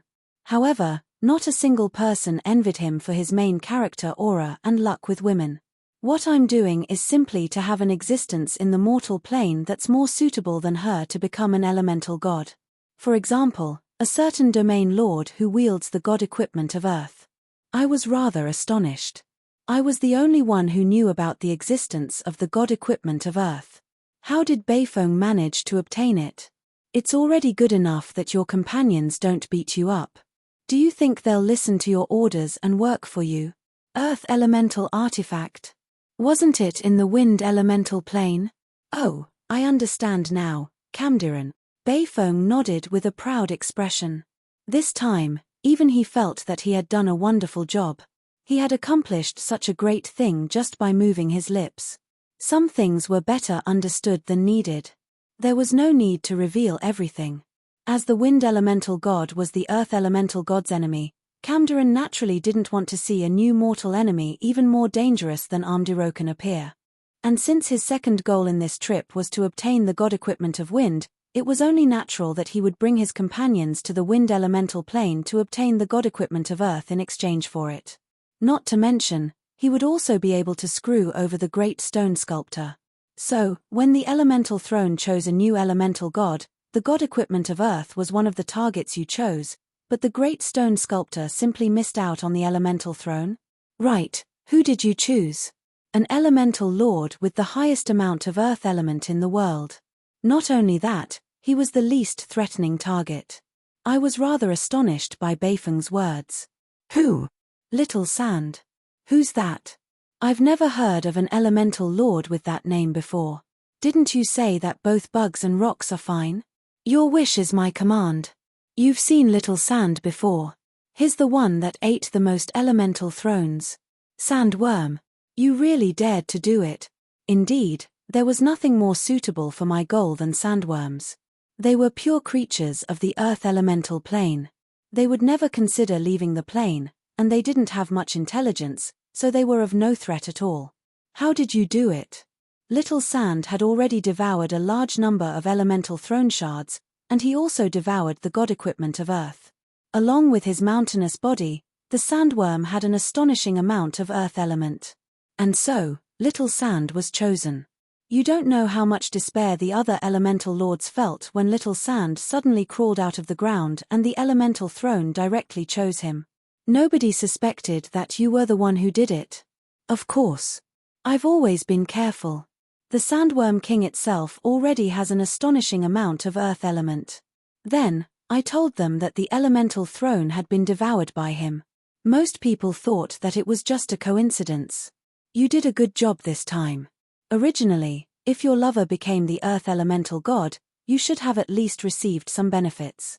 I'll find a chance to compensate you for your losses. It's fine. Little Sand is still my lover. Alright then, I did my best to suppress the urge to toss him into a goblin cannon and shoot him into the sky as I looked at his brilliant and honest smile. You did a good job. Rest for a few days. I have other tasks for you. Right, why did you all come back so late? Everyone else is blaming you. Didn't you reveal your mission objective? No, at least Little Sand came to celebrate with me. He wanted a nest of his own godchildren, and I had to comfort the pitiful Ainslow. In the end, everyone ended up playing together, so we wasted some time. Godchildren? Playing together? Alright then, I really shouldn't have asked, nor should I have imagined things. It seemed that the Earth Elemental Plane, the source of all planes, would become Beifeng's nest. Many of Beifeng's descendants would occupy an entire world. Just thinking about it made me feel more and more afraid, and I made up my mind to never go to the Earth Elemental Plane again. And so, I angrily roared with a serious expression. I'll give you a good task right now. Go to the Eternal Thunder tribe here and become a goodwill ambassador. Yep, they're your favorite beast heads. You can play with them however you want, as long as you stay away from me. Chapter 403. Perhaps nobody expected that Roland's expeditionary army would act as if they were living in peace and contentment after arriving in Dragon World. They built houses and farmed. They built walls that were more than 10 meters tall, and metal barracks were connected together. They even built mage towers and biological laboratories. It was obvious that they were going to live here for a long time. As for the dragon's promise, didn't we agree to delay the Titan giants from breaking the Earth Elemental God's seal? Now that I've revived the Earth Elemental God, the elemental tide in Dragon World is beginning to balance out. Didn't that already happen? I haven't asked for payment from you yet. As for completely sealing the Earth Elemental God, do you really think that the Titan giants will obediently let us strengthen the seal? You should at least give us the ability to protect ourselves. Not to mention the Titan giants, even the running giants can easily kill us. I had originally intended to wait for the dragon's messengers to arrive and deal with them. As for whether they believed me or not, I didn't care if they believed me or not. This world didn't belong to them to begin with, so why would they care? Alright, I did have some bastardly logic, but sometimes this kind of bastardly logic was more effective. The dragons were the typical example of those with bigger fists being the boss. You're overthinking things. The dragons wouldn't care if you built a house here. They wouldn't care if short-lived species like you exist or not. And even if they were bored enough to care, with a normal dragon's concept of time, they'd only remember after sleeping for 300 years. Besides, Evelyn's words had some hidden meaning. That's not so ridiculous, is it? Besides what?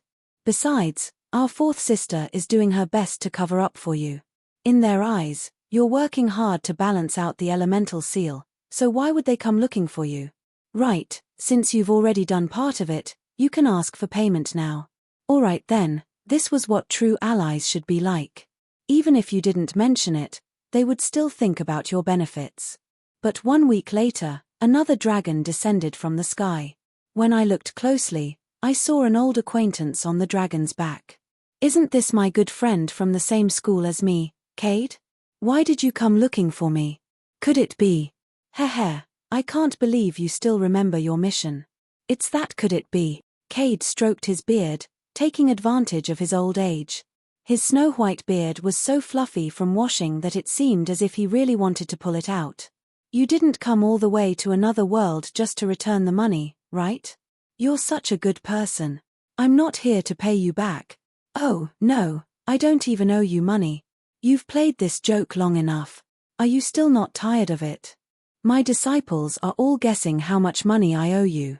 Why are you always rushing me? Besides, you were the one who owed me money back then. TSK, you actually remembered. Ah, you did it on purpose. To think that I spent a large sum of money to hire an illusionist to perform a memory recall on you. Phut, you really did it. It must feel good to have someone fiddle with your head, right? Apparently, the ninth ring arcana technique memory recall not only expends a large amount of energy, but it can also cause a person's mind to split. Are you still that snot-nosed brat? I think I remembered wrong. Bedwetting kid. Snot. Bedwetting? This old man will fight it out with you.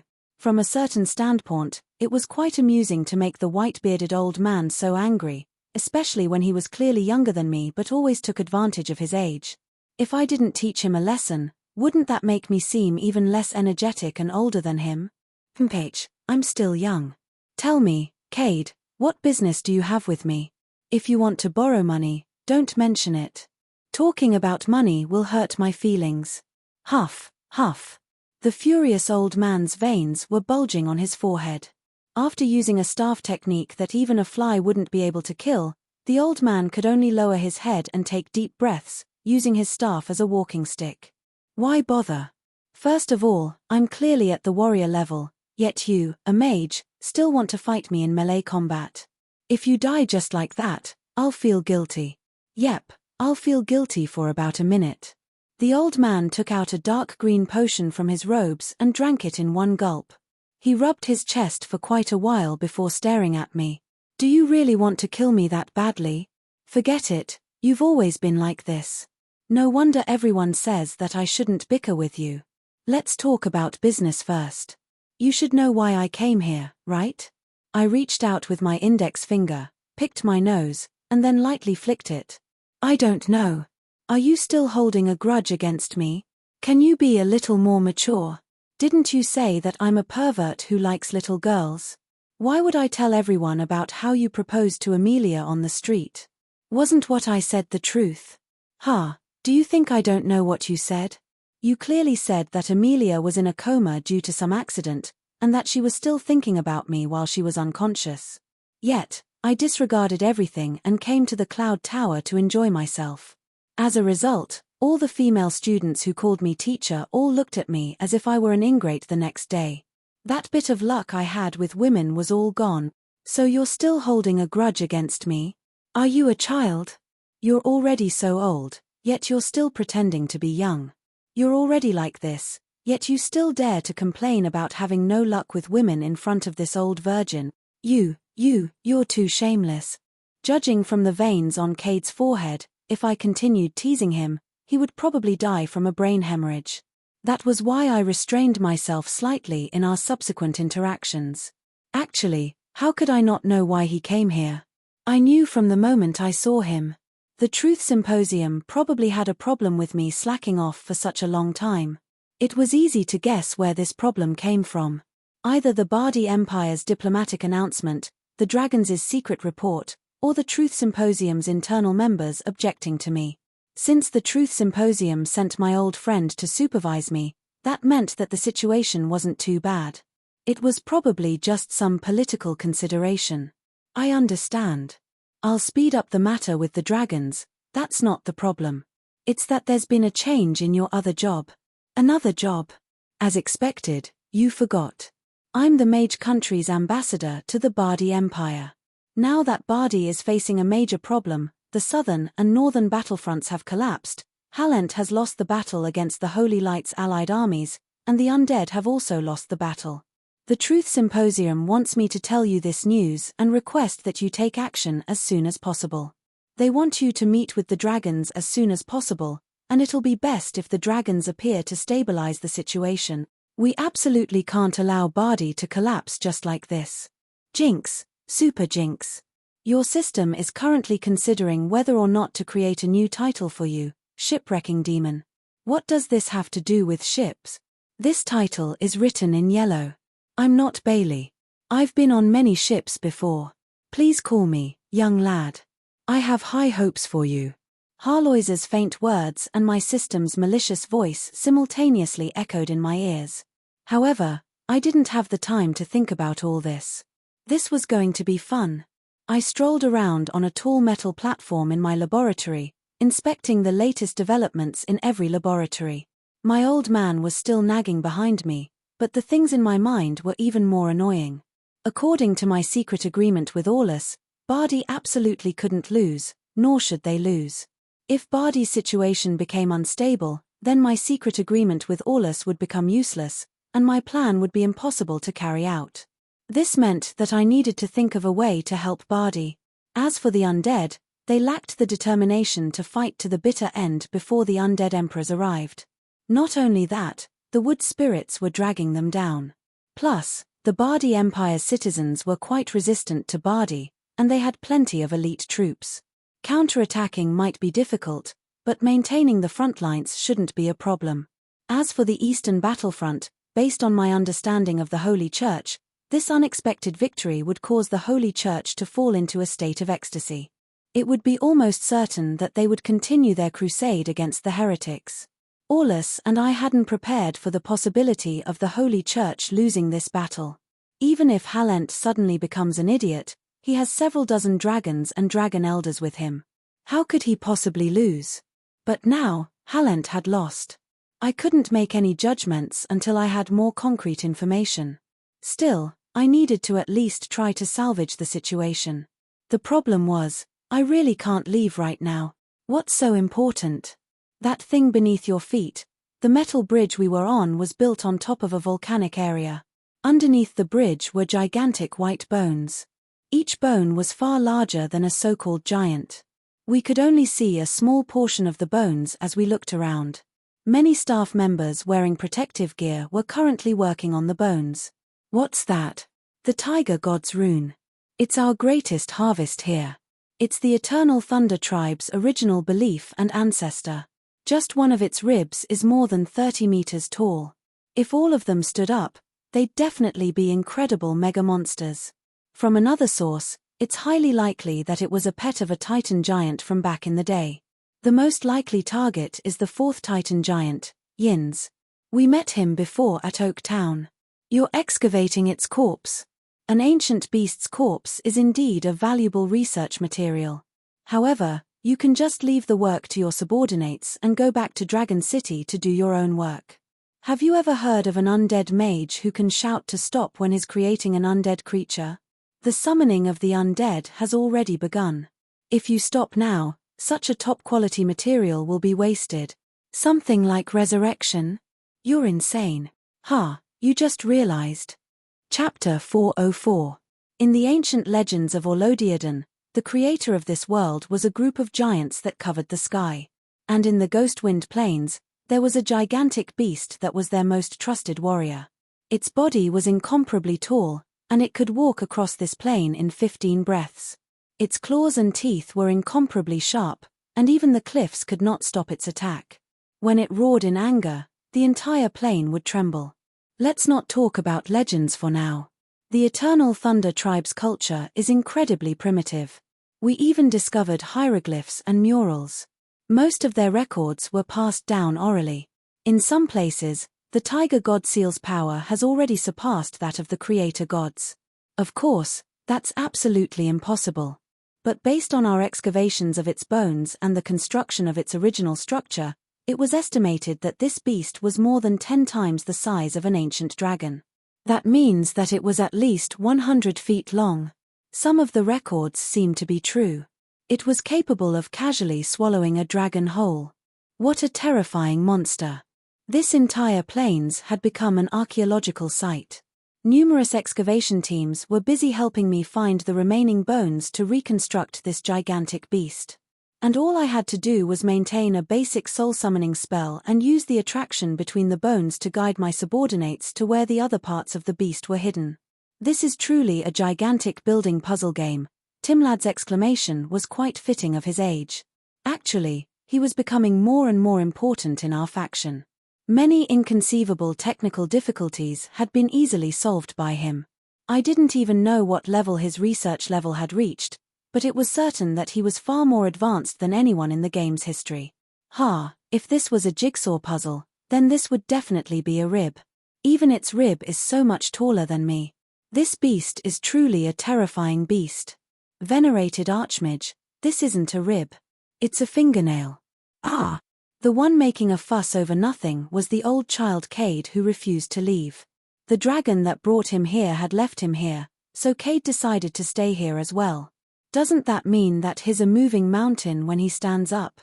Nothing would be able to block a single attack from him. Even his battle pet is so powerful. Just how powerful is Master Titan? Yeah, if it's possible, I don't want to fight the Titan giants at all. Even though the elemental essence was now in balance, and the speed at which the seals were being unraveled was greatly decreasing, the Titan giants' return was still something that couldn't be stopped. The Titan giants' clones and incarnations were already capable of roaming the mortal plane. Naturally, they would be able to cause trouble in Dragon World as well. Anyone who tried to stop them from unraveling their seals would naturally become their mortal enemy. Transforming this gigantic beast into an undead creature would not only allow one to understand the Titan's strength, but it would also be an excellent material that no necromancer would be able to resist. As long as it can move, even if it's just a skeleton soldier that can only punch and kick, it's already almost invincible. Titan Yin's, just how ridiculous is he? Generally speaking, a creature's strength was directly linked to its body size, and its body size was related to the environment it grew in and the conditions of the world. The cruel nature would naturally eliminate existences that could not adapt to the world. Sounds confusing? Let's just get straight to the point. Under the same conditions of oxygen, gravity, temperature, and so on, most creatures wouldn't have much difference in size in order to adapt to the environment. Lions, tigers, elephants, and so on were all of the same species. Every creature had its own reason for existing.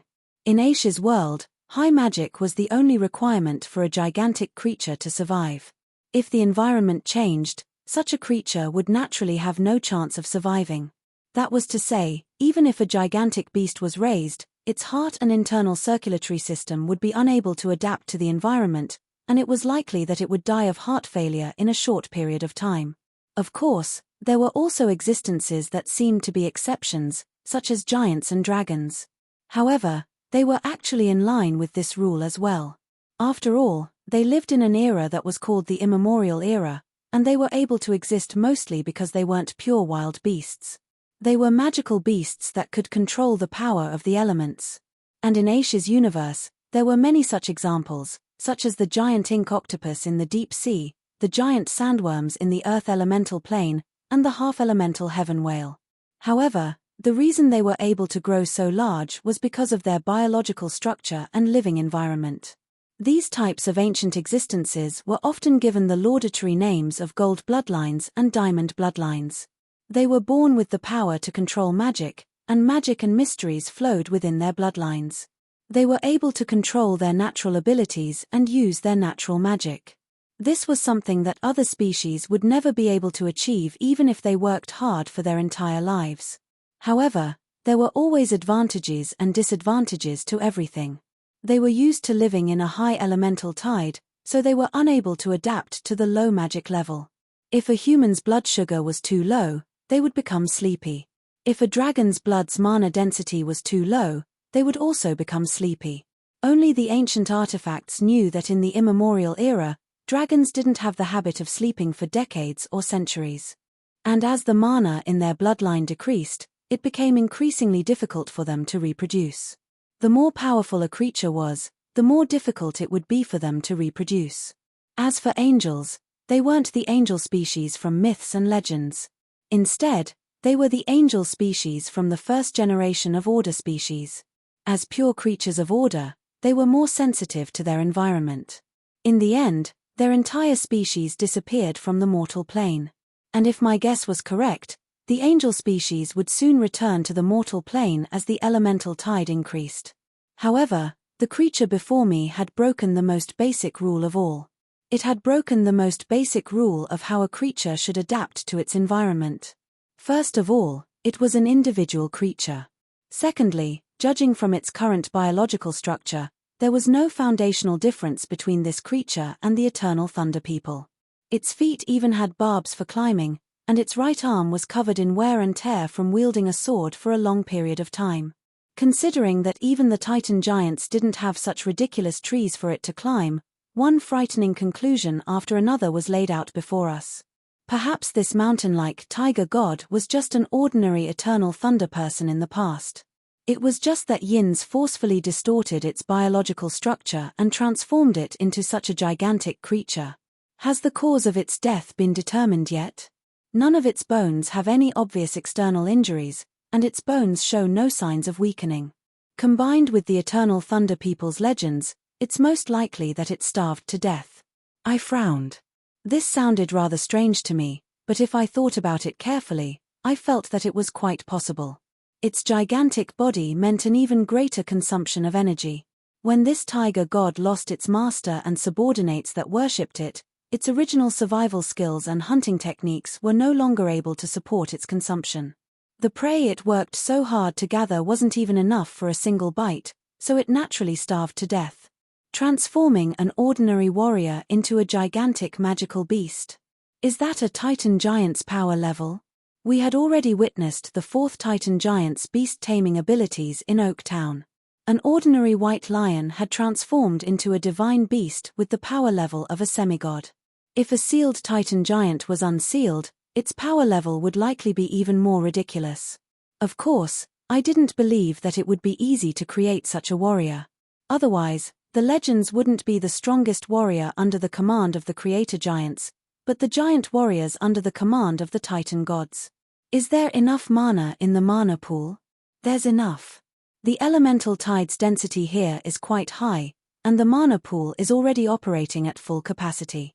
Plus, the mags are replenishing mana, so the recovery rate has already surpassed the consumption rate. There was a limit to how many undead mags could summon undead. With my current level of mana, I would have long since become a dried corpse if I had to summon such a monster under normal circumstances.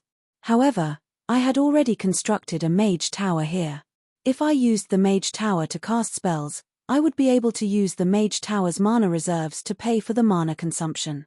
Of course, most undead mags would choose something like a soul summoning tower, but the mage tower's regular buff and mana replenishment abilities would still be usable.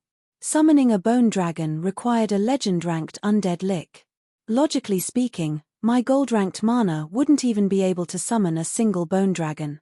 Even if I added the mage tower's mana reserves, it would still be far from enough. However, I had once reached the peak of my power level and found a solution to this problem. You can't afford it all at once. Then let's do it in installments. My inability to leave right now wasn't an excuse or an excuse. Right now, I, the mage tower, and this corpse were all bound by invisible chains. I was constantly on high alert. My mana and spirit were amplified by the mage tower, and I gathered the mana reserves in the mage tower's mana pool to continuously summon undead from this corpse. Ordinary undead mags would summon undead creatures, find a target, connect their spirits, and pay mana. Either they succeed or they fail. However, I was able to turn this into a continuous state, turning the one-time payment into installments, every second. Every second, I was plagued by a headache from overexerting myself. I wanted to fall asleep, but I knew that if I really fell asleep, not only would the summoning fail, I would also suffer from the backlash of the spell's failure. When this forbidden undead summoning spell went out of control, all the mana retroaction would come at me at once, and I might even die on the spot. As expected, overcasting spells will cause one's spirit to become tired and sleepy. This has nothing to do with overcasting spells. Your soul's strength has been repeatedly tempered by the cycle of reincarnation. Now, you can basically ignore the cycle of reincarnation. Spirit magic is basically useless against you, so how could this little bit of mana retroaction possibly harm you?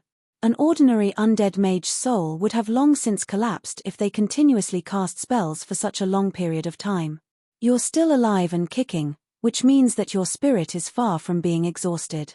From a mage's perspective, the silly cat's conclusion was basically the same as the truth.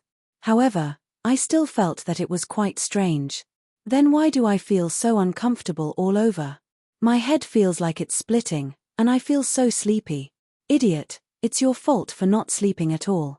This is a normal physiological reaction. If a normal person doesn't sleep for 4 days, they'll probably die already. You only have a headache and sleepiness, which means that your body is super healthy. Oh, I see. Alright then, it seemed that not sleeping for a long period of time would still affect one's intelligence. Even if I intentionally pretended to be stupid, it seemed that I had indeed accidentally made a stupid mistake this time. It'll probably take a few more days. Based on the speed at which you're excavating and casting the spell, it'll probably take another 3 days. Persevere. Didn't you notice that your mana is increasing? Do your best. Overusing one's mana was a double drain on one's physical body and soul. However, if one was able to survive, it would actually increase one's total mana.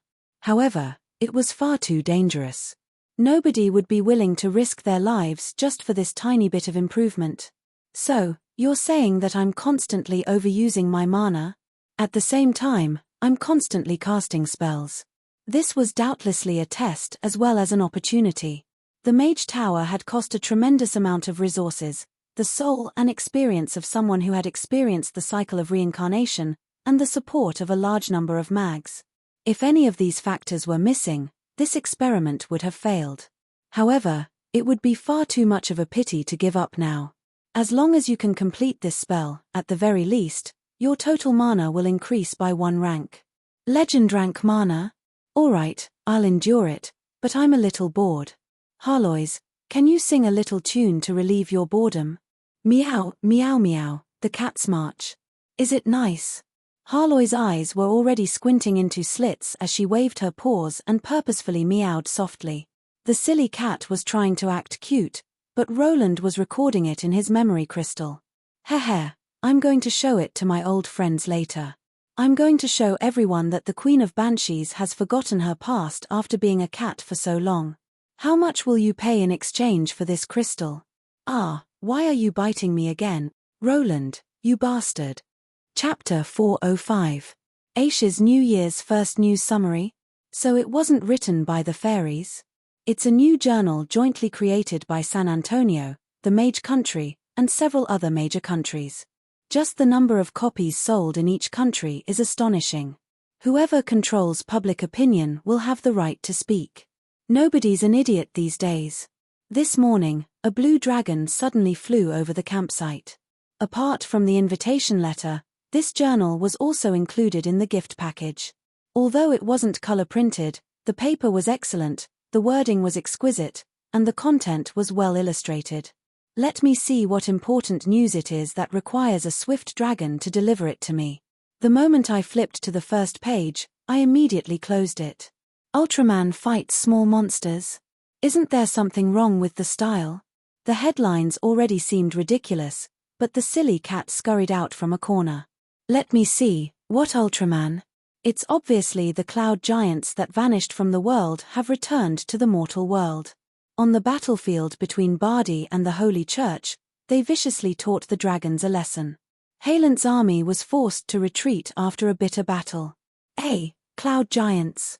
There are actually cloud giants in the mortal plane. Needless to say, the giant that was glowing all over really looked like the legendary Ultraman, the Giant of Light. The dragons that were being beaten by the giant on the ground really looked like little monsters that were shouting shameful lines as they appeared on the stage. Cloud giants were one of the strongest subspecies of giants. They were known as the Titan's favorites. Cloud giants were the tallest of all giants and had the most extravagant appearances. It was said that all of them were handsome men and beautiful women who wore extravagant clothing. Cloud giants were also born with natural talent for controlling clouds and mist. They were also skilled at learning divine arts. However, most people were known for their outstanding talent in art and music.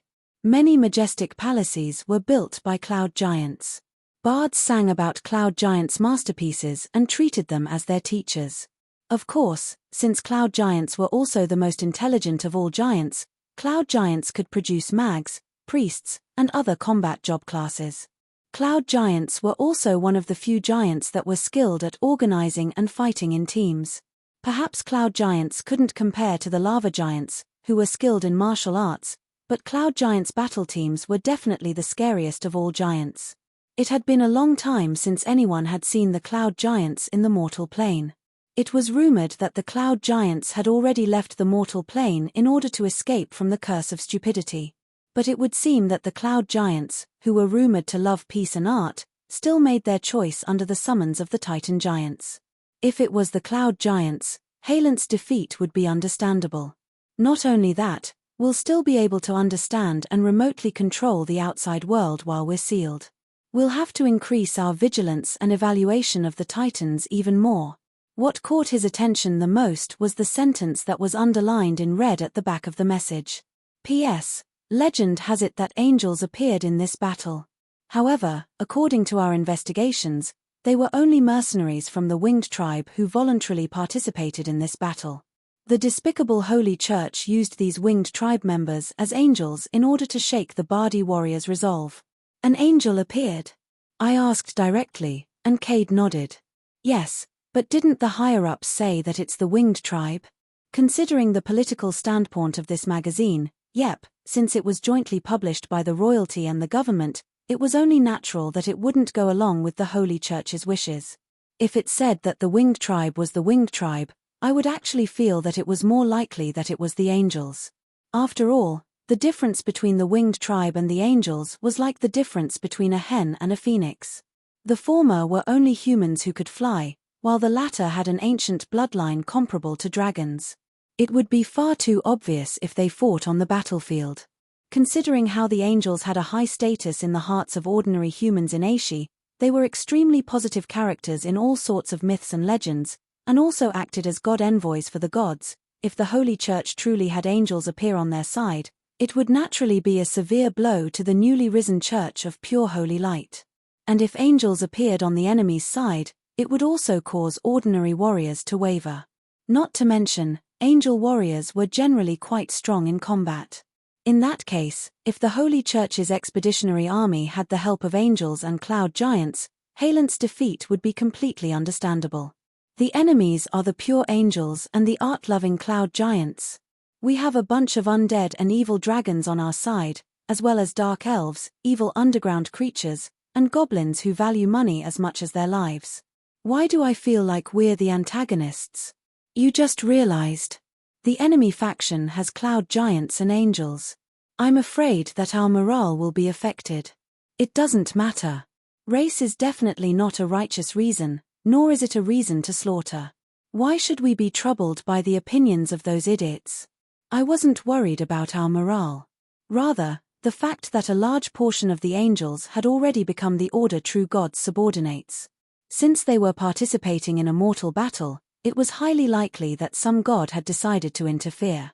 And based on my understanding of the Holy Church's fanatics, when they feel that they've received the god's favor and feel that their actions represent the god's will, even the most vile actions will become holy, and even the most evil intentions will be viewed as the god's benevolence.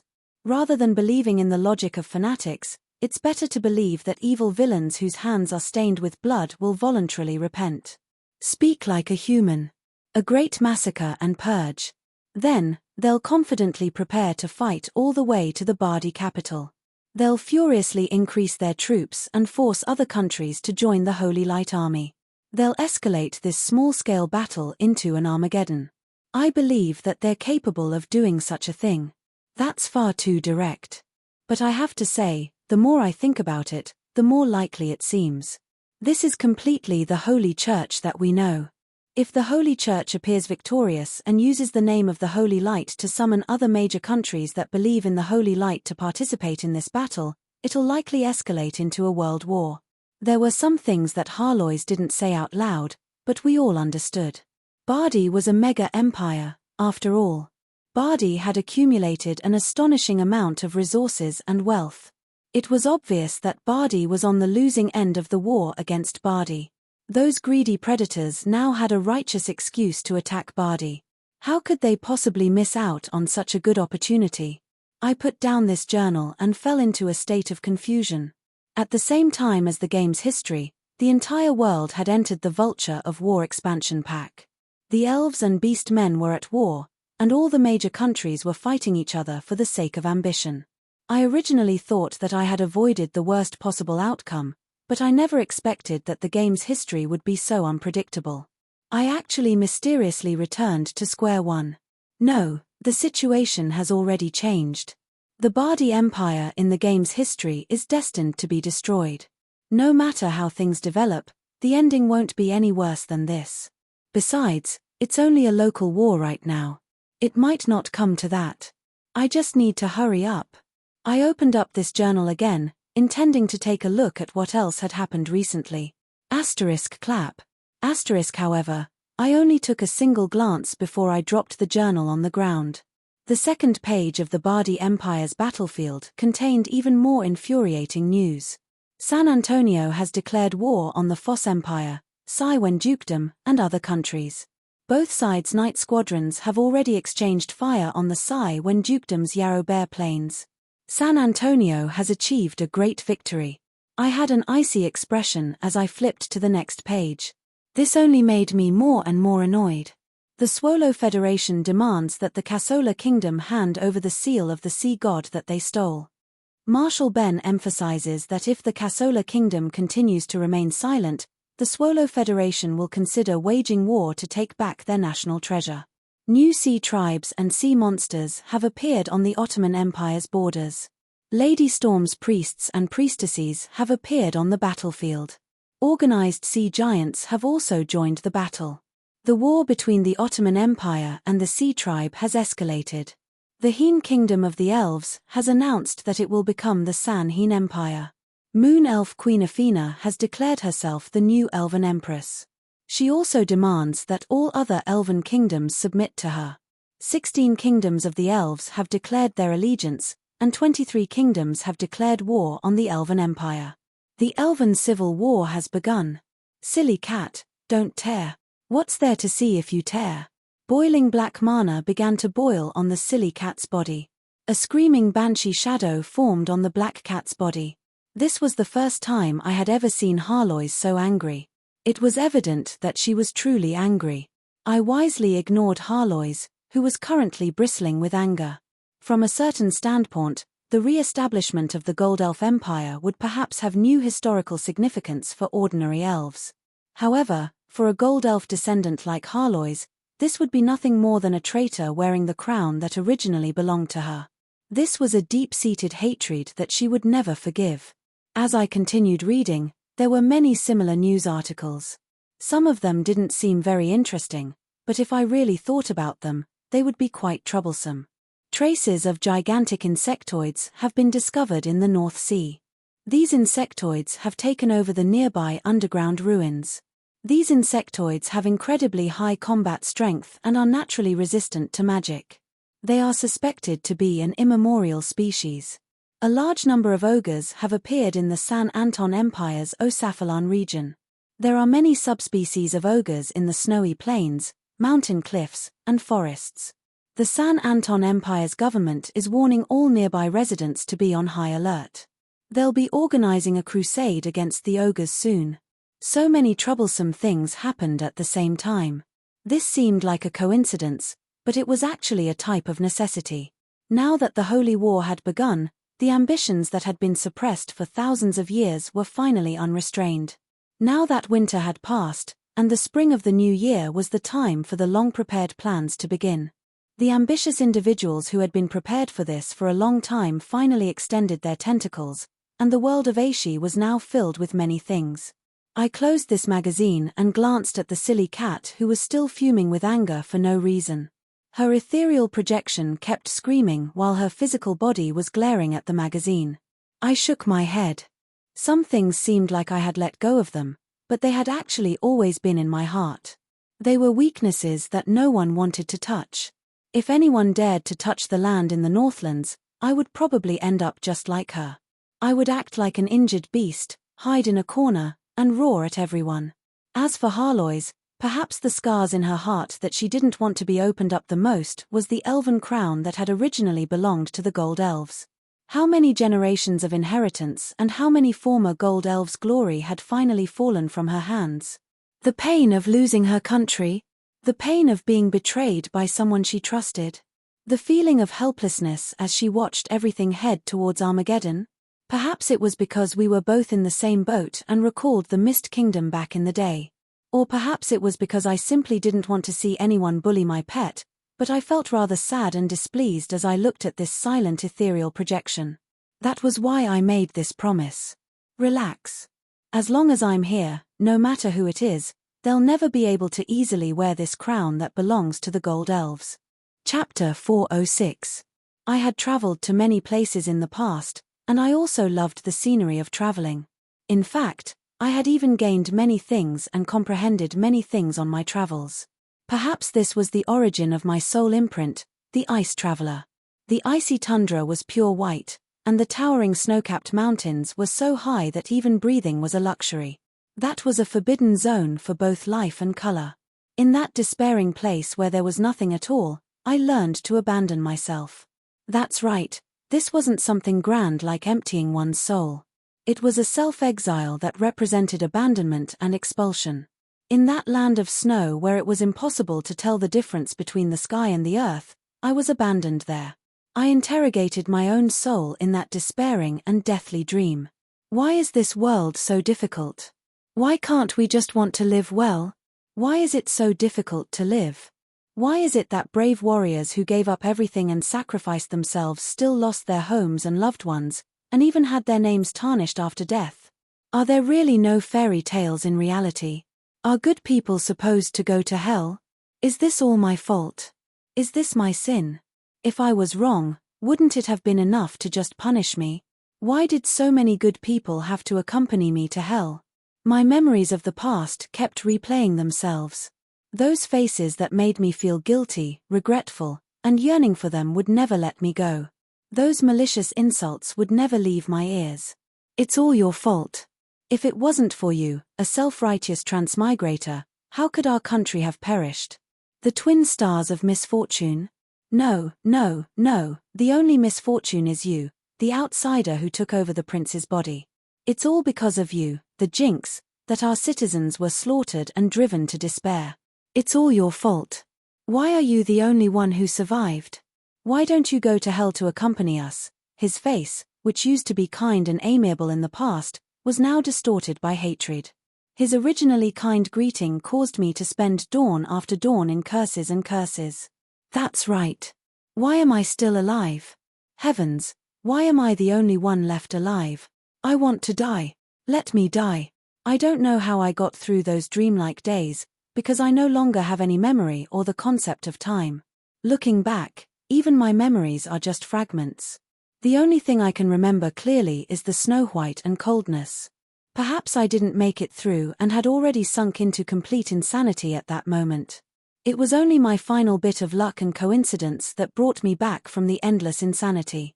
Perhaps during that period of time, I was half crazy and half lucid.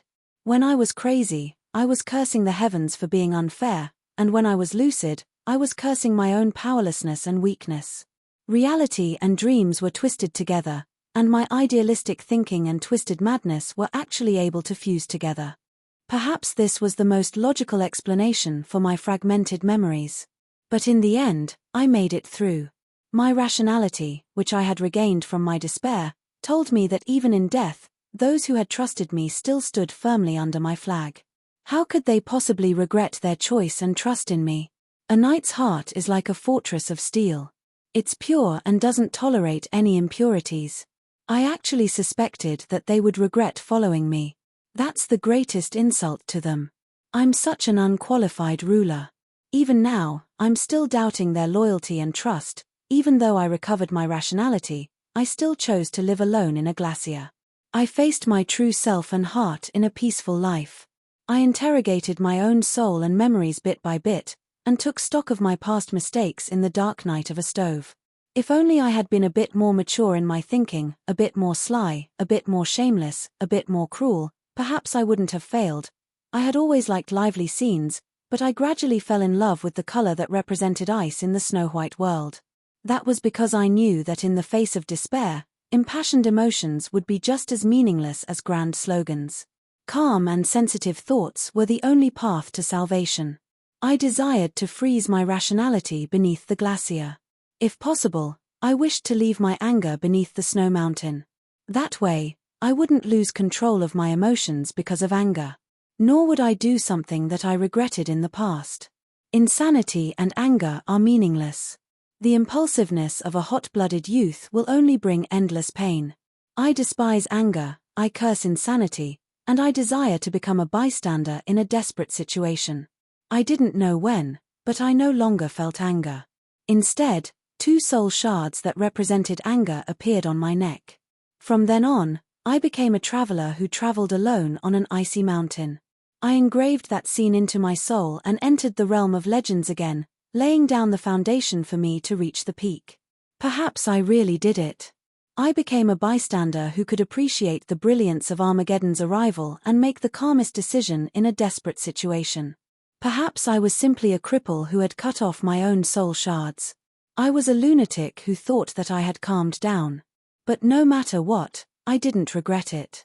After all, that was my past. It was my own choice. It was a sin that I should bear for eternity. I will never regret. The intense light hurt my eyes. Tears actually flowed out of my eyes. My pillow was covered in tears. Is it this dream again? When I looked carefully, I saw that the sun and the moon were hanging in the sky.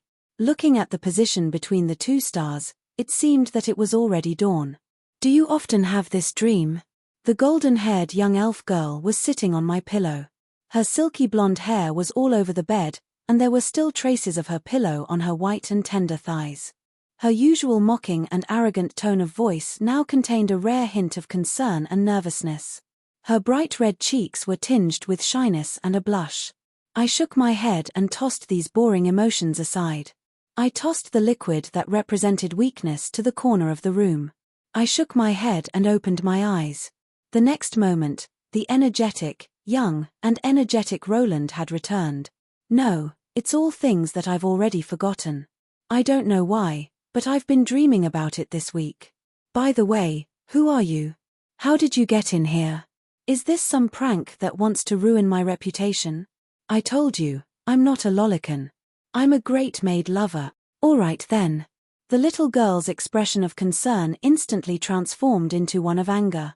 She then smacked her lips and suddenly transformed into a bird that was about to bite me. Don't bite me. Ah, this feeling. You're Harloy's. Hey, aren't you a cat? Reality proved that it was easy for people to have low blood pressure when they first woke up. It was only natural for their memories to be unclear, but recognizing the wrong person or calling the wrong name at a critical moment would be fatal. Oh, I remember now. I'm sorry. Harloy's, I was in a daze just now. Don't bite me. I'm bleeding. I'm bleeding. I'm really bleeding. I finally managed to take off the fake loli on my head. I made a bunch of promises before I managed to coax Harloy's to apply some medicine on my head.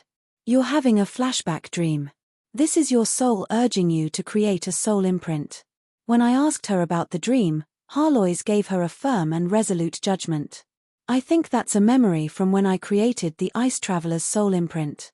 What a pity. My death in that life must have been quite a grand one, and I lost the most memories. Would I have such a dream while creating a soul imprint? I don't think I had such a memory before. Of course. In the past, you were creating a new soul imprint, and you were gathering all of your life experiences. Now, you're restoring your past soul imprint. You need to face your past self, even if it's an incredibly sad past. My past self? What a sad past. No wonder I forgot about it. Wait a moment, how do you know that it's a past memory, and that it's a sad past? You actually dared to peek. Did you use magic to peek at my dream? Hehe, you should know that cats are incredibly curious creatures. The next instant, the blonde loli transformed into a silly cat. She even scratched her face with her claws and acted cute. Harloy's was getting better and better at fooling people. However, I forced out a sentence through gritted teeth. A cat's curiosity? Yep, perhaps we should first talk about how cats died. It hadn't even been a month since they entered this world, but many of the warriors here had already made breakthroughs. Most of them had been stuck at a bottleneck for a long time, and naturally broke through after spending some time in this high elemental tide environment. However, these breakthroughs shouldn't be underestimated. In the human world, most mortals would work hard their entire lives, and even with the help of a great teacher and resources, they would only be able to reach the peak of silver. Otherwise, gold masters wouldn't be so popular. And if all the peak silver masters who were treated as mortals easily broke through to gold, their decades of accumulation would transform into actual power, and their combat strength would increase by at least 3 times. Advancing from gold to legend rank was even more of a summation and accumulation of one's life. There was still a path to gold, but legend rank was a path where you worked hard your entire life, and you were just a tiny bit away from reaching it. If you couldn't comprehend it, then you couldn't. However, some people did indeed comprehend it, but due to old age or injuries, they were physically and mentally exhausted, and were still unable to break through to legend rank. This wasn't an isolated case. Life was short, and young people were full of energy. Young people didn't know about worries. It was only when people were old and about to die, or when they suffered a major setback, that they would sincerely reflect on their past, and only then would they comprehend how to break through to legend rank. But by then, it would already be too late. Their physical bodies, which were nearing the end of their lives, wouldn't be able to withstand the torment. Meanwhile, these veteran mercenaries and warriors had mysteriously recovered from their injuries and extended their lifespans in this high elemental tide environment, allowing them to surpass this hurdle. Just being stationed here gave these young warriors tremendous benefits, and allowed the veteran warriors to regain their combat strength. Naturally, they also gained more confidence in our cause. Of course, in a few decades, perhaps the entire world would have such benefits. However, at that time, the tide would rise, and our enemies would be even more difficult to deal with. But actually, I was the one who benefited the most from all this joy. That 7-day soul summoning session had ended, and the tremendous consumption caused me to immediately fall asleep. However, I also forcefully raised my magic power to legend rank. Soul imprints, which would normally be a problem for most people for their entire lives, weren't a problem from the very start. I was forced to swiftly create my own soul imprint, forcing me to face myself. How difficult. Although entering legend or even saint rank is a necessary condition to complete my grand plan, I really don't want to have that dream again. In that case, you can try creating other soul imprints first. But they won't be any better. Thinking about what other soul imprints represented and their memories, my expression instantly became strange. I then viciously glared at the silly cat who didn't know what was good for her. You bastard, did you peek at my dream again? Otherwise, how would you know that they're all pitiful? Chumph, is there even a need to look at them? Isn't your life nothing more than tableware? It's already filled with tragedies. No matter how you look at them, there's no comedy to be seen. Comedy? There's such a thing. The silly cat's comedy of seeking death, Schrodinger's cat. Excellent reviews. Guess if this cat is dead or alive. Chapter 407. Even if I didn't receive any news from the outside world, I knew what would happen. The world would never revolve around a single person's wishes.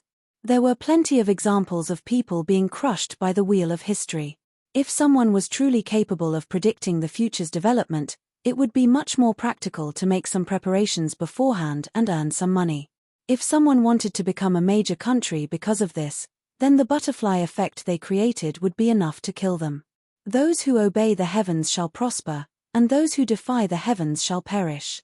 Defying the heavens and changing fate. If you want to use your individual strength to change the entire world, you'll need to be mentally prepared to die several hundred times over. Even I had never thought of forcefully defying the heavens and changing fate.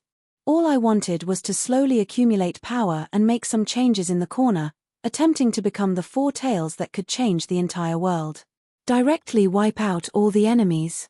I've never thought of that before, but I can start by weakening the enemy forces, increasing our combat strength, and delaying the enemy armies from reaching the mortal plane. I don't need to single-handedly defeat the innumerable demons and monsters, but I can increase the number and quality of the heroes. Accumulating small victories will lead to a major victory, which will ultimately turn the situation around. The truth was that my strategy was already somewhat effective. The justice point system and the currently developing magical engineering had doubtlessly increased the average combat strength and potential of the entire mortal plane. Once technology reached a certain level, it would be possible to upgrade it twice every 10 years. These advantages of being in the lead would only become greater and greater as time passed. The changes in the underground and the Northlands gave us new hope. These were all important changes that hadn't been seen in the game's history. The Holy Church, which had originally been the leader of the Holy Church, had been shaken to its foundations. This might seem like a personal grudge, and fine, I did admit that I had a personal grudge, but if you looked at the game's history, you would see that what was scarier than godlike enemies and pig-like teammates were idiotic superiors who thought they were gods. I think that we have a great advantage. Let's go over. Hold your ground and hold your ground. As long as you can last until next week, your victory will be a celebration for Pope Bardi's birthday. Reinforcements. Reinforcements might arrive next month. No, they're not here to collect corpses, nor are they here to steal credit. But one of them is the son of a cardinal, you know what I mean. Damn it, you actually dared to hang up on me. Be careful that I don't judge you as a heretic. Alliance. With those heretics. And those dark-skinned aliens. May the holy light descend upon their heads and burn these villains to death. We need more holy wars. Perhaps the greatest taboo on the battlefield was having amateurs command experts in a strange battle. Yet, during that period of history, the Holy Church, at its peak, forcibly became the core of the Order allied armies with the help of many true God incarnations, God envoys, and angels. They sent bishops to every country to supervise the war. But the result was that these newly appointed warlords claimed that they were here to comfort the warriors and deliver God's grace, but they actually played a significant role in the early stages of the war. They played a positive role for the enemy. As for why the Holy Light was only effective in the early stages, apart from the fact that the various countries began to make the Grand Warlords a figurehead, it was more because as the wars progressed, the accumulated failures and disasters caused more and more people to believe in the Holy Light. However, this also caused the reputation of the Holy Church, the executor of the Holy Light, to drop to the ground. The reason? Warriors who were forced to the brink would be willing to do everything in their power to take down any bastard that tried to blindly command them. The cruel war would naturally cause these old officials to be eliminated. And even if the Southern sect didn't do anything, new sects would still appear in the game's history. The Holy Knight and Holy Light priests would distance themselves from the high and mighty bishops. The strongest Holy Knight of the Miracle Hand would lead a team to leave the Holy Church. This was something that the game's history required, as well as the development of the situation at that time. It was impossible to stop. Of course, the losses they caused would be impossible to make up for. And now, the future would be much better than in the game's history. With the Holy Church's current reputation, not only would they not send out bishops as warlords, they would have to first deal with the Southern sect before deciding what to do. Besides, with the incident at Oak Town where the Southern sect falsely claimed military achievements, the Holy Church had a reason to refuse the Southern sect's offer. It was obviously impossible to imagine the Southern sect as the Holy Church in the game's history. Just from these two aspects alone, history had already changed. However, the world's development would never go as one wished. While there were advantages, there would naturally be disadvantages as well. For example, the Bardi Empire. In the game's history, the Titan Giants and Undead Emperors had fought to the point of mutual destruction. In the end, the Titan Giants became the Undead Emperors. This was a miracle that would be impossible to replicate. Although the Bardi Empire still existed, the Titan Giants and Undead Emperors were all real threats. Since the Titan Giants and Undead Emperors were called miracles, it meant that this was an example that couldn't be replicated. It was highly likely that the Titan Giants and Undead Emperors would become major problems in the future. And now, although the overall situation was better than in the game's history, what should have happened had still happened. Now that the world was in chaos, it would be unrealistic to try to stop the wars one by one. Even if it was forcefully done, it would be a waste of manpower and resources with nothing to show for it. After all, this was just like a boat with countless holes in it. Even if you tried to fix the holes one by one, new holes would constantly appear. By the time all the holes were fixed, the boat would have already sunk. That was why, at this time, any small skirmishes in the corner would be meaningless. Since it was already time for blood to be shed, I was prepared to use any means necessary to obtain victory. To use a rather inappropriate phrase, come at me directly if you dare. Cough, it seemed that there was a grammatical error in the translation. The original phrase should have been come at me directly if you dare. It was all the fault of the naughty subtitles team. Are you ready?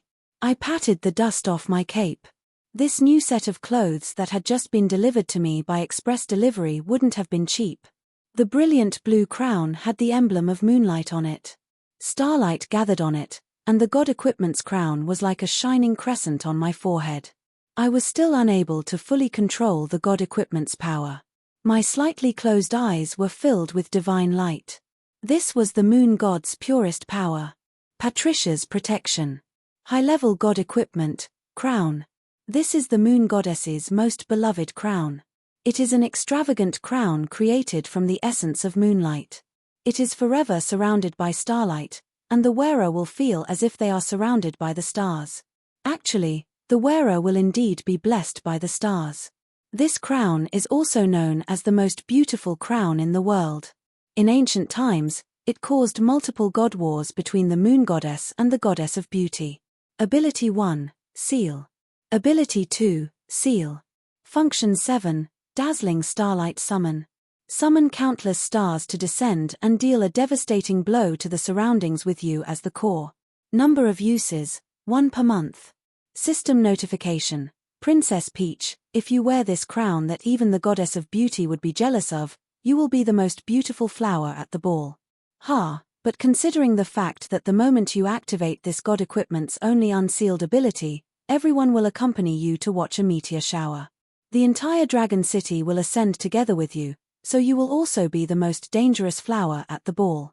Another system notification. Considering that the goddess of laughter, the goddess of beauty, and a dozen other goddesses have yet to give up on this crown, if you don't want to die to goddess descending from the heavens, object descending from the heavens, or my goddess descending from the heavens, please return this crown to Patricia as soon as possible. That's right, this was a god equipment, a high-level god equipment from Patricia. Although it was 99% sealed, the only ability that wasn't sealed was the most dangerous part of this god equipment. As long as I activated this god equipment, it would be just as if Patricia herself was using it.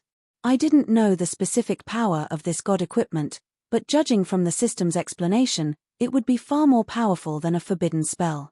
And right now, I didn't only have one god equipment on me. I was now a full set of god equipment.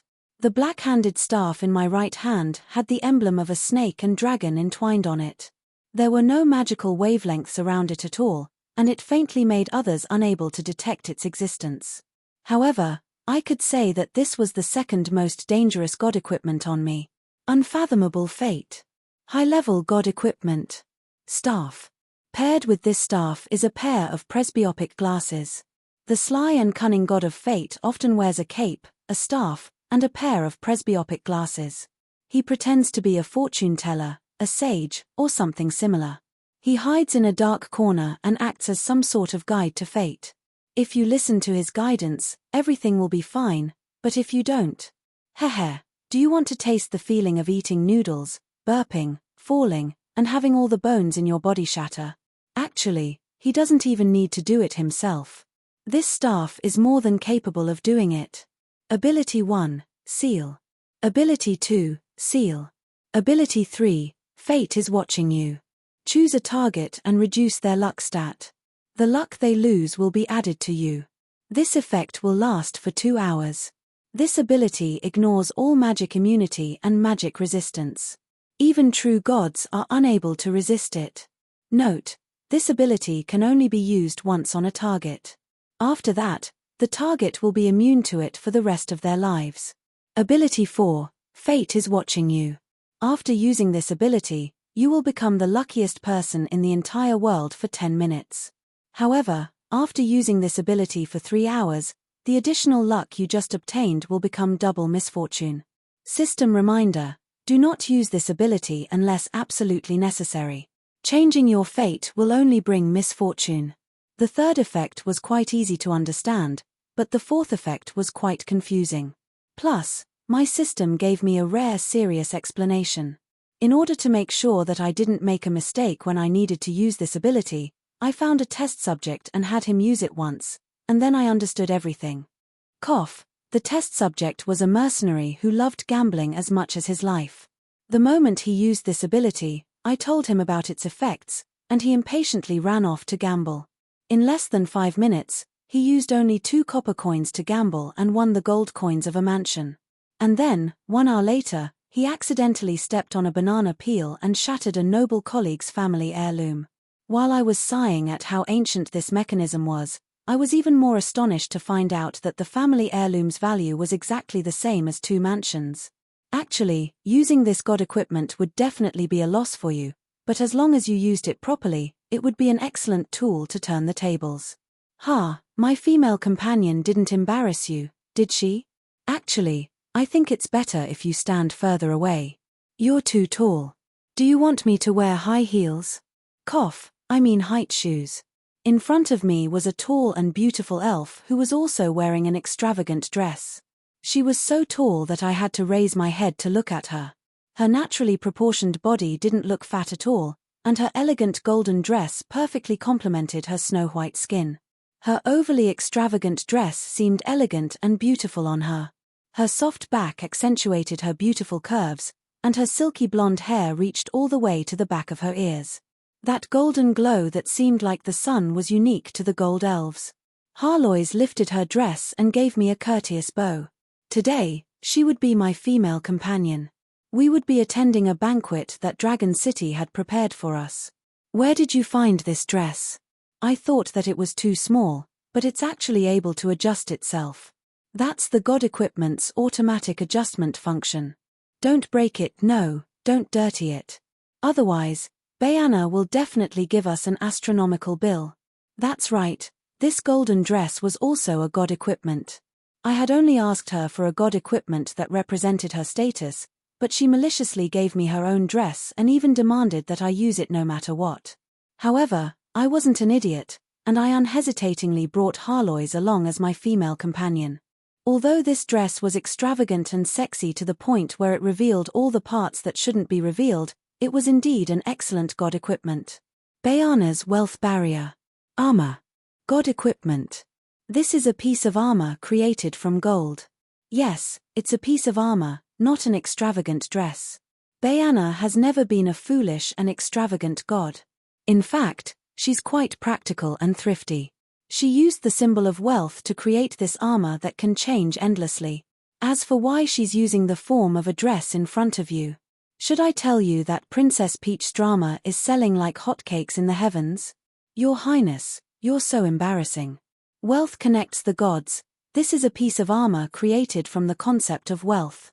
The more money you have, the more additional defensive power this armor will provide. And if you're attacked, your wealth will decrease. System notification. In Bayana's hands, even a main god would be unable to break through this armor's defense. In your hands, it's nothing more than a sexy dress, but it's definitely perfect. I recommend that you try it. System notification 1. Harlois's defensive power has already surpassed that of an entire country's ruler. So, you understand. Squeeze out all of her money. A pet's pocket money is also its master's. Friendly reminder 2. If you put on the moonlight crown and a skirt, a certain narrow-minded goddess might be satisfied and calm down. Due to the efforts of a certain goddess who was good at holding grudges, the other gods didn't send me any god equipment or clothing. However, a certain god helplessly sent me the robe that I was most familiar with. It was a silver judge's robe. God equipment, dignity of justice, bound. Mage robe. Special effect 1, self-judgment of a sinner, sealed. Special effect 2, iron mask of the judge, sealed. Special effect 3, soul equipment, sealed. Special effect 4, equipment, sealed. Special effect 5, Wu Mianxi's will. The user can summon Wu Mianxi's divine power and use up to 3 true god divine arts per day. System notification. Can you not be so obvious when you cheat? It was a tradition for mags to wear mage robes as formal attire. The silver Wu Mianxi's robe was dignified and extravagant. It contained Wu Mianxi's divine might, so it would never be lacking in manners in any situation. Coupled with the moonlight crown and scepter, it seemed even more mysterious and dignified. Even the young archmage I saw in the mirror felt rather smug. Harloise smiled brightly as she coiled up her hair and placed her arm on her hand. At this moment, I didn't have the time to kiss her hand, because I was currently biting an extremely showy white rose in my mouth. This wasn't because I suddenly wanted to cosplay as a Pisces. It was because this was the most dangerous god equipment that I had ever borrowed. That's right, Fate's scepter was far more dangerous than the moonlight crown. However, this seemingly ordinary rose was capable of making any god stop in their tracks. Ael's white rose. Mystical item, top-level god equipment. When the highest god of death, Ael, smiles at a certain god, that god will probably pee his pants in fright. And if Ael flashes a white rose at a certain god, I personally recommend that the god quickly end his or her life. Effect: causes the chosen target to instantly die. System notification: yep, it's that simple. There are no other effects. But trust me, even a main god wouldn't be willing to be chosen by this rose. As for why I foolishly kept the rose's stem in my mouth, it was because Ael said that this would allow the god equipment to get used to my aura. That way, it wouldn't kill me when I attacked. However, I kept feeling like something was wrong. A certain shady organization, he actually didn't wear my dress. I spent so much effort designing it. Fut. He really kept the rose in his mouth. He really believed me. Hurry up and record it in my memory crystal. A mysterious evil intent caused me to shiver. However, it was already time for me to head out. Of course, I wouldn't dress up in such a flashy manner for no reason. Compared to the effects of these god equipment, the most important thing was the fact that a true god of the Ael faction had lent me these god equipment of origin. This represented the bottomless support of the entire Ael faction for me. And in the upcoming battles against the dragons and titans, these god equipment would become my powerful trump cards. From now on, we would no longer be mercenaries that they could casually hire. Instead, we would be partners of equal status. And in order to prove my trump cards, I could only choose to appear in such a high-profile manner. Is it too much? Compared to the grand plan I'm about to carry out, this appearance probably isn't enough. Chapter 408. Who's Roland? Some kind of new delicacy? I've never heard of him. I think he's a descendant of the Mist Kingdom. Right, do you know about the Mist Kingdom? It was destroyed more than 300 years ago. He was the prince at the time. In that case, I do have some recollection of him. Has the Mist King's inheritance been lost? That really makes me sigh. Back in the day, I had a good relationship with him. The Northlands were even better at fighting than the barbarians. What a pity. No matter what happened back then, he was just a mortal. What's there to pity about? That's true. Did you hear? Sanlang said that the Eternal Thunder people are especially delicious when paired with a special type of pickled vegetable. Would you like to try it together? When Dragon City officially held a welcoming banquet and invited a mortal to attend, such conversations were common throughout Dragon City. This was inevitable. After all, for the prideful dragons, when was the last time they treated a mortal with formal courtesy? And for the immemorial dragons, it was normal for them to sleep for 100 years. An existence that was only slightly more than 300 years ago was no different from a young brat who had just made a name for himself. Right now, the immemorial gold dragon Horus was having a headache. As the highest-ranked elder in Dragon City, he decided to invite the Mage Country's special envoy with the highest level of courtesy. The other elders began to complain, saying things like how embarrassing, he's just a human, why invite him? If he wants to come, then come. If he doesn't, then scram. Enough. You'll understand once you see him. Also, before he could finish speaking, Horus discovered to his astonishment that not only was his voice unable to transmit, everything before him had stopped moving. His consciousness was still present, but his body was unable to move a single finger. Not only that, even the tiny water droplets and dust in the air had stopped moving. The next instant, everything returned to normal, as if everything that had just happened was nothing more than a nightmare. What happened? Horus stood up while the dragons were astonished at the abnormal scene that had just occurred. They should be here already. It would seem that there are many who are as short-sighted and look down on mortals as you are. I hope that they haven't caused any major trouble. Half an hour ago, when the Borealis slowly entered the Ache Canyon, where Dragon City was located, we were surrounded by countless enthusiastic spectators. Before the dragons attempted to attack us, the blue dragon who was leading the way helped us clear the path. The mountains on both sides were all strangely shaped rocks. From the three-dimensional perspective view of the bridge, the huge battleship looked like a small toy, and the giant dragons around it looked like swallows. There are more than 3,700 dragons within range, as well as an equal number of dragon whelps and dragon elders. Many locations are even black on the scouting device. They must have been forcefully covered by the concept of unfathomable. As expected of the three great gathering places for dragons. The radar that was infused with this world's sound magic had excellent performance. The only downside was that its technology and industrial level were still lacking, and it was already larger than 2 rooms. However, it wouldn't be a problem if it was used on a warship. In fact, we've already entered Dragon City's territory. Be prepared. Outside the window, curious dragons kept flying past the battleship's edge. I was worried that the cannon's controllers wouldn't be able to control their hands. In front of the gigantic Borealis battleship, the dragons also became much smaller, and they naturally restrained their arrogance. This also helped me avoid the awkwardness of being surrounded by onlookers. So this is one of the 3 great dragon cities? It's much smaller than I expected, but it looks really valuable. At the end of the mountain range, there was a castle that seemed to be carved out of white jade. It was quite eye-catching, and if I wasn't mistaken, this was indeed the valuable Yalong jade. Although this rare stone jade wasn't a magical metal that could be used to forge equipment, its value was no less than mithril of the same size. It was also quite suitable for the rich to use as a jade bed to show off their wealth. However, to be able to use this to build a house, should I say that as expected of dragons? It's just a historical site. Every year, the guards on duty have to deal with a dozen young dragons who try to steal it. These young dragons are willing to do anything for the sake of the upcoming breeding season or to decorate their dragon nests. Copper Dragon Evelyn naturally accompanied me. After discussing some things, our trust in each other deepened significantly. At the very least, there were many things that I didn't need to intentionally avoid. This wasn't my first time visiting Dragon City, so I had a certain understanding of the unique existence known as Dragon City.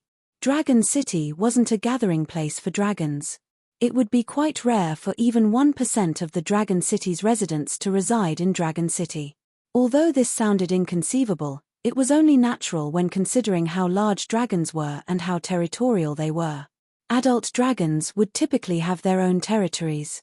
They would have magical beasts and intelligent creatures as servants in their territories. They would live like emperors, so why would they come to a city to be a resident? In the eyes of most dragons, Dragon City was a government organization that was used by powerful individuals to argue with each other. It was also a temporary market that ordinary dragons used to trade their personal items. In order to avoid being recruited by powerful individuals, they would never choose to report to Dragon City unless it was absolutely necessary. The underground Dragon City was similar. However, due to the cruel living environment, the underground Dragon City's Dragon King's authority was much more centralized. Meanwhile, in the surface Dragon City, even the leaders of the underground Dragon City were usually all elders, or there was an incomprehensible system of rotating leaders. However, every social system had its own reason for existing. Actually, such a chaotic and inefficient system was a necessary choice for the dragon's current system. Every single dragon branch had their own personalities. If you had copper dragons represent the blue dragons, that would basically be nonsense. It would already be nice if they didn't start fighting each other. Unlike the underground Dragon City, which only had black dragons and red dragons, there were far too many branches in the surface Dragon City. Every branch hoped that someone would represent their interests, so it was only natural that everyone would have the right to speak. Actually, some powerful branches had multiple elders, while some branches had no elders at all. Everything depended on the dragon's tradition, their fists did the talking. Since they were far too large, most Dragon City residents would choose to do business in Dragon City in their smaller forms. If they were still unable to transform, they would complete their own transactions outside of Dragon City. As I strolled through Dragon City, I didn't see many adult dragons. Apart from the young dragons that were taken care of by their mothers, the rest were all strange humanoid creatures that had their own draconic might.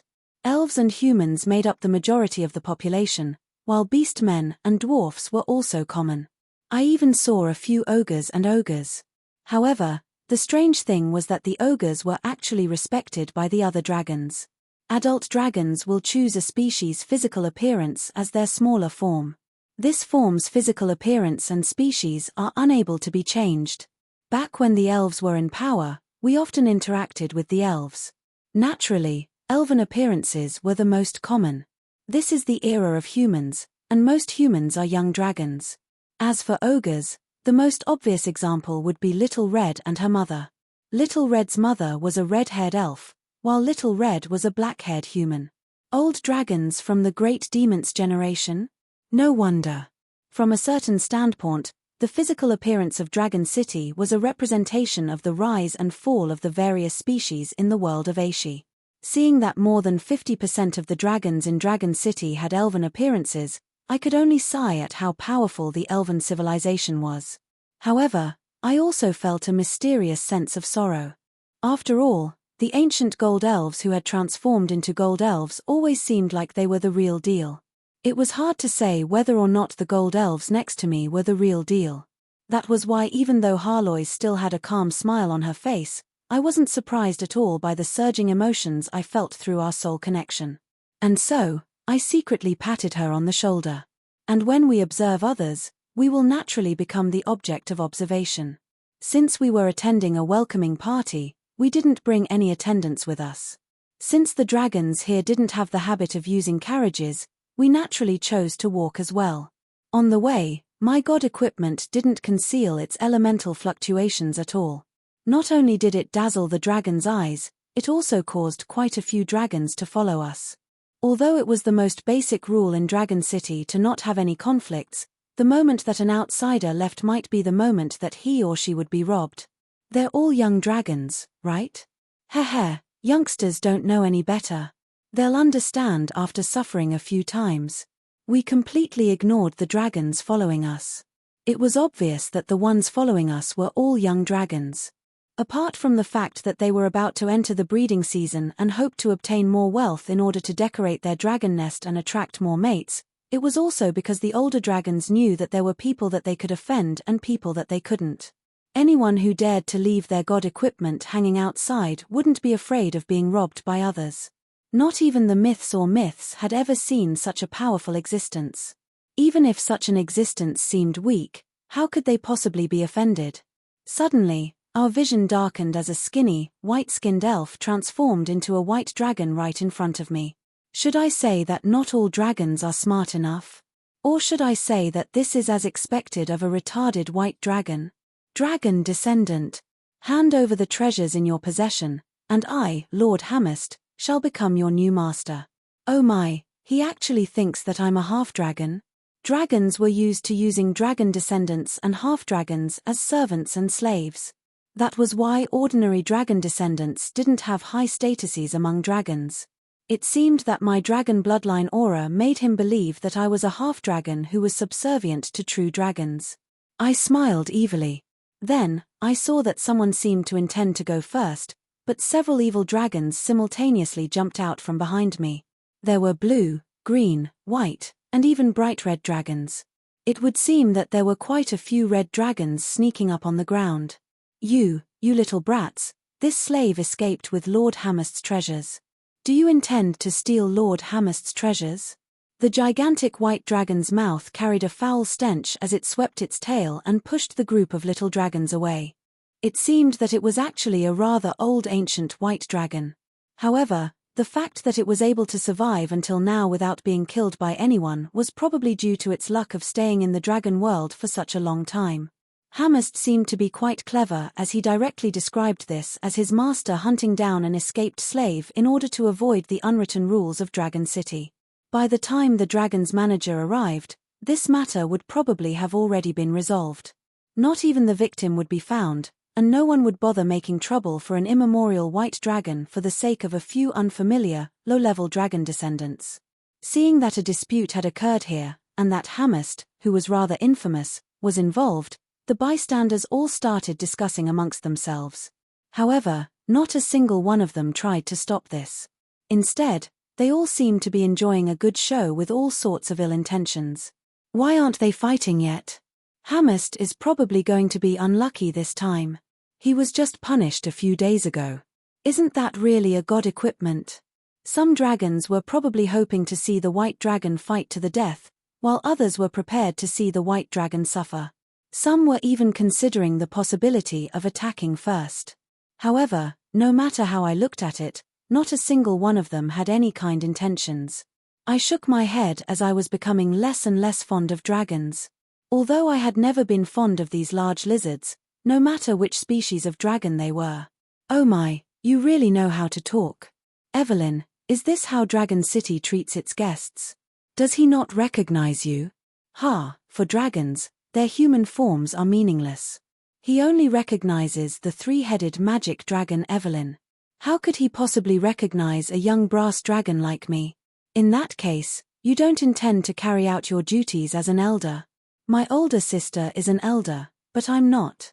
Besides, Roland, don't you just happen to need a monkey to make an example out of?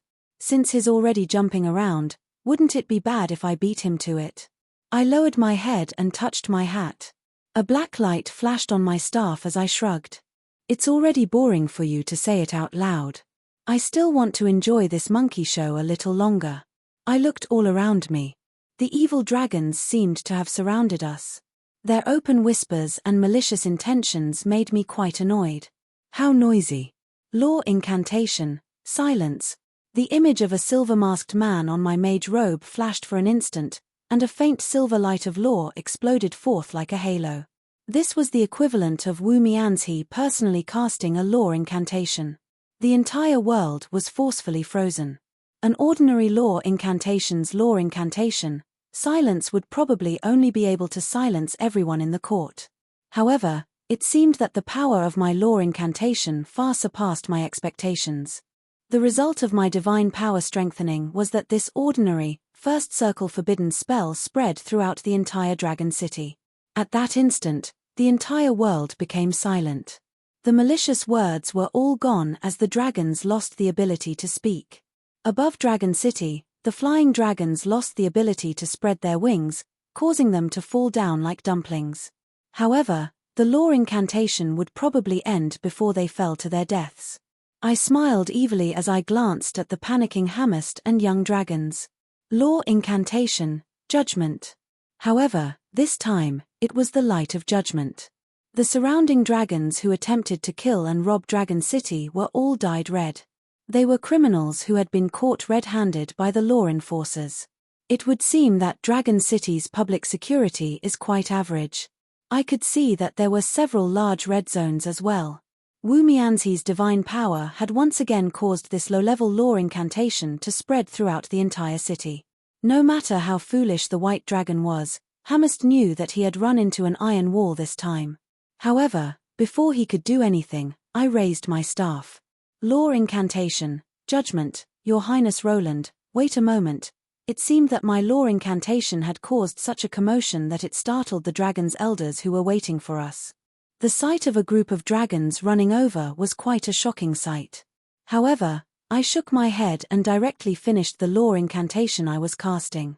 Law incantation, judgment strike. I lightly touched the white dragon's heel with my black staff. Hamist's gigantic dragon head paused in surprise for a moment before widening his eyes and opening his mouth in disbelief. He looked towards the dragon's elders for help. Asterisk bang. Asterisk Hamist didn't even get a chance to scream before his head exploded like a firework. His blood splattered all over the street. Of course, the dragon's elders' faces were also covered in blood. I smiled in satisfaction as I looked at their ashen faces. Nice to meet you, esteemed elders of the dragons. I am Roland, Roland Mist. What a delightful welcoming ceremony. You're truly creative to find someone like this to welcome me. Chapter 409. Killing someone on the streets of Dragon City, and even splattering the dragon's elders' faces with their blood, was that arrogant? Of course it was arrogant. How could I not be arrogant when I killed someone on the streets and even yelled at the police? No matter if the person who was killed deserved it or not, this was indeed a slap in the face to the local authorities. No matter if the elders were elves or beast men, they all paused in surprise for a moment before their expressions turned ashen, and it seemed like they were about to explode. Prince Roland, could that be Lord Ael's rose in your hands? As for me, I quietly played with the white rose in my hand. Every time I saw Ael use this rose to show off his popularity, I really wanted to steal it and play a game of She Loves Me, She Doesn't Love Me with the rose petals. Cough, cough, I seemed to have accidentally exposed something again. This time, I didn't feel like I was trying to act cool and slap him in the face anymore. I finally met someone who knows what's good for me. This time, my friends were worried that I would be bitten by a mad dog, so they lent me some toys. It would seem that they were right. He looked at the splattered brains in disgust, and his attitude of disdain was clear on his face. As expected, there are many mad dogs here. I didn't even try to hide my disdain, as if the dragon corpse before me was some sort of filthy thing.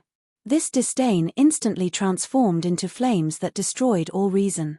As I looked at the ashen-faced and red-faced elders, I felt as if I could hear the sound of my reason snapping. How dare you?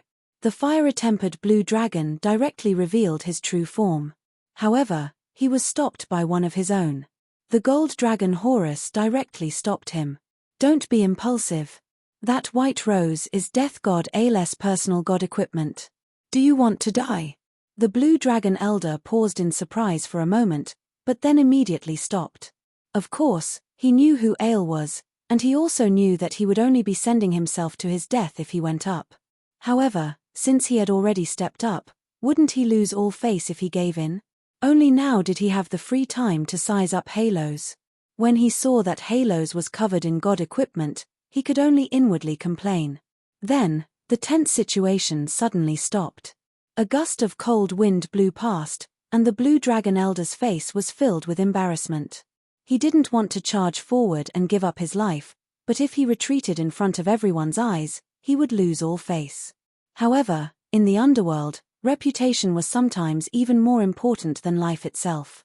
Just as he gritted his teeth and decided to gamble on his chances of survival and whether or not Evelyn would dare to kill him in Dragon City, Evelyn suddenly jumped out at this critical moment to act as a mediator. As expected of the undying Roland on the Calamity rankings, ranked 20th on the Calamity rankings. Right, everyone, this is Her Highness Harlois. She also seems to be on the Calamity rankings. I haven't congratulated the two of you on your recent rise in the rankings. Even I had to agree with Evelyn's words. What a great way to go downstairs. She's no ordinary person. She's a calamity, so it's fine even if you retreat. Evelyn also helped me get out of this embarrassing situation. After all, I only wanted to beat down the blue dragon elder's arrogance. I didn't come all the way here just to make him my enemy. Killing a bandit who came to rob me and killing the bandit's leader on the spot were two completely different concepts. Evelyn's identity was quite special as well. The dragons' elders all knew who she was. Since she was one of them, it was quite acceptable for her to speak up for her. Then, a certain blue dragon elder returned to his human form with a stern expression. He then stomped his feet and disappeared without a trace. He didn't have the face to stay here any longer. Even so, he wouldn't be able to regain his face today. It was likely that we had become enemies. Welcome, welcome, my two esteemed guests. Our welcoming banquet has long since been prepared. If there's anything else, we can discuss it after the banquet. At this point, what else could I say? I could only think of a way to ease the atmosphere. Although I still had a cold expression of disdain as the dragons glared at me the entire way to the banquet, I was actually quite warmed up inside. From a certain standpoint, this was what I had been looking forward to the most. Otherwise, it would have been impossible for us to negotiate. From the very start, the the dragons didn't take us seriously at all. Our request for reinforcements from the mage country was like trying to find a cure on Baidu. Our mags can't do it, and human mags probably can't do it either. But there's no harm in trying. In the Titan giants' eyes, their only enemies and opponents were the Titans and giants. Only the Titans and giants were existences on the same level as the Titan giants. As for humans, perhaps the Titan giants would respect powerful individuals, but when it came to matters of the Titan giant species, the Titan giants would always try to suppress the Titan giants. This was also the foundational reason why I had delayed my arrival to Dragon City even though I had already entered Dragon World. If I had come here so easily, not only would the dragons not take me seriously, the dragons probably wouldn't even give me a chance to negotiate. Can't do it. Can you? If you can, then do it. We'll pay you. If you can't, then you'll just have to go somewhere else. Yep, it's another way of saying please scram. That was why I had to do something even if it was possible for us to sit down and negotiate. Even if I hadn't met that foolish dragon, I would have taken the initiative to cause trouble. The dragons' personality? They're nothing more than wild beasts who bully the weak and fear the strong. It's fine if you say that it's the law of the jungle, but is there a fundamental difference between the two? According to my understanding of the dragons, if you beg for mercy, they'll completely ignore you. If you want to negotiate with them on equal terms, they'll laugh at you for being foolish. If you really want to make friends with them and negotiate with them on equal terms, beat them up first. Some people agreed with my opinion. The harder you beat them up and the more pain they'll feel, the more they'll treat you as someone important. The friendlier you are, the more they'll treat you as nothing important. As for this immemorial white dragon who had come to me to be killed as an example to others, he had already been tacitly forgotten by everyone. If he didn't show up, I would have to think of other ways to cause trouble for him. This was also why I had borrowed a set of god equipment. I had the intention of wiping Dragon City off the map if it was necessary, and then negotiating with them. After all, what I hoped to obtain from the negotiation was far too important to anyone. Dragon World, or perhaps I should say a part of Dragon World, is our ultimate goal. Only with Dragon World will it be possible for our next plan to be realized. This was the ultimate goal that I had revealed to my subordinates and Ale. Doubtlessly, the dragons had treated Dragon World as their personal property from the very start. If we wanted to take a tooth from the tiger's mouth, how could we not be forceful? The dragons had strengthened the Titan Giants' seal only because the moment the Titan Giants broke free from the seal, this sealed dimension would collapse. If it weren't for this reason, why would the dragons be willing to fight to the death against the Titan Giants and the Titan Giants? In that case, although from a certain standpoint, we had the same interests as the dragons, and neither of us wanted the Titan Giants to revive and cause the entire dimension to be destroyed, we were actually more like thieves who had their hands in the same pocket.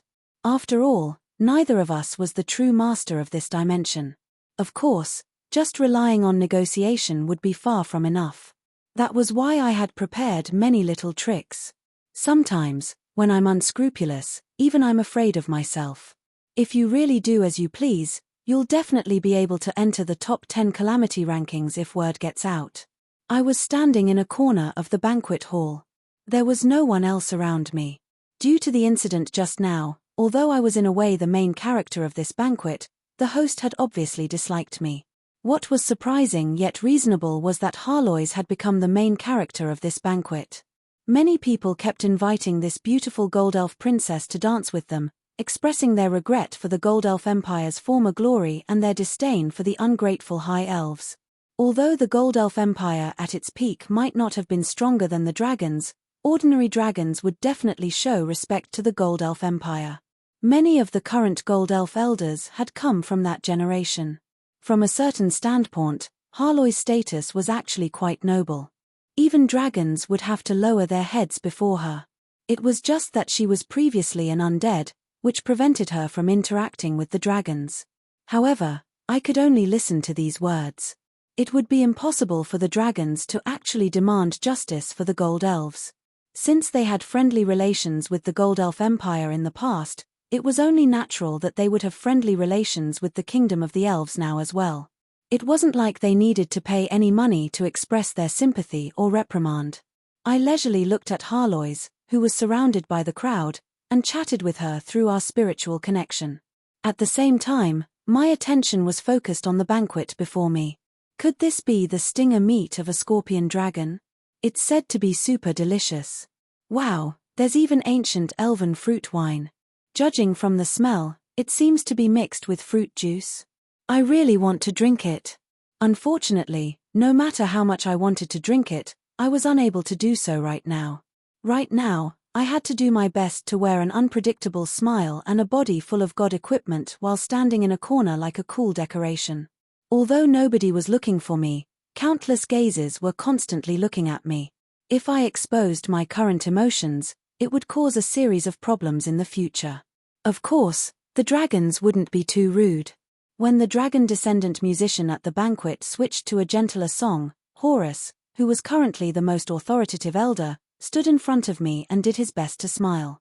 Even though I couldn't read minds, I could tell that he was cursing under his smile. He was probably cursing, "Why did you bring a body full of god equipment here for no reason?" Yet, he didn't dare to offend me too much.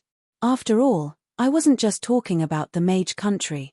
Ael's faction was far more useful than the mage country's faction. However, since he smiled at me without saying anything, I naturally smiled back at him without saying anything. Hee hee. Hee hee. And then, I fell silent. Cough, His Highness Roland, what do you think about the Titan Giant's seal? Alright then, Horus forced himself to change the topic. However, he immediately started talking about the most important part of our discussion. It was obvious that this elder Horus wasn't very good at negotiating. Or perhaps, as a dragon's, he didn't really need any negotiating skills. All he needed to do was pressure me. And then, I smiled. I loved new negotiators like him the most. They were sincere, easy to fool. I mean, easy to communicate with. That was why I casually started talking about how to scare him. We do indeed have some conclusions. These are the conclusions of the Truth Symposium, and they've also been confirmed by Ael. Their accuracy should be trustworthy. I paused mid-sentence.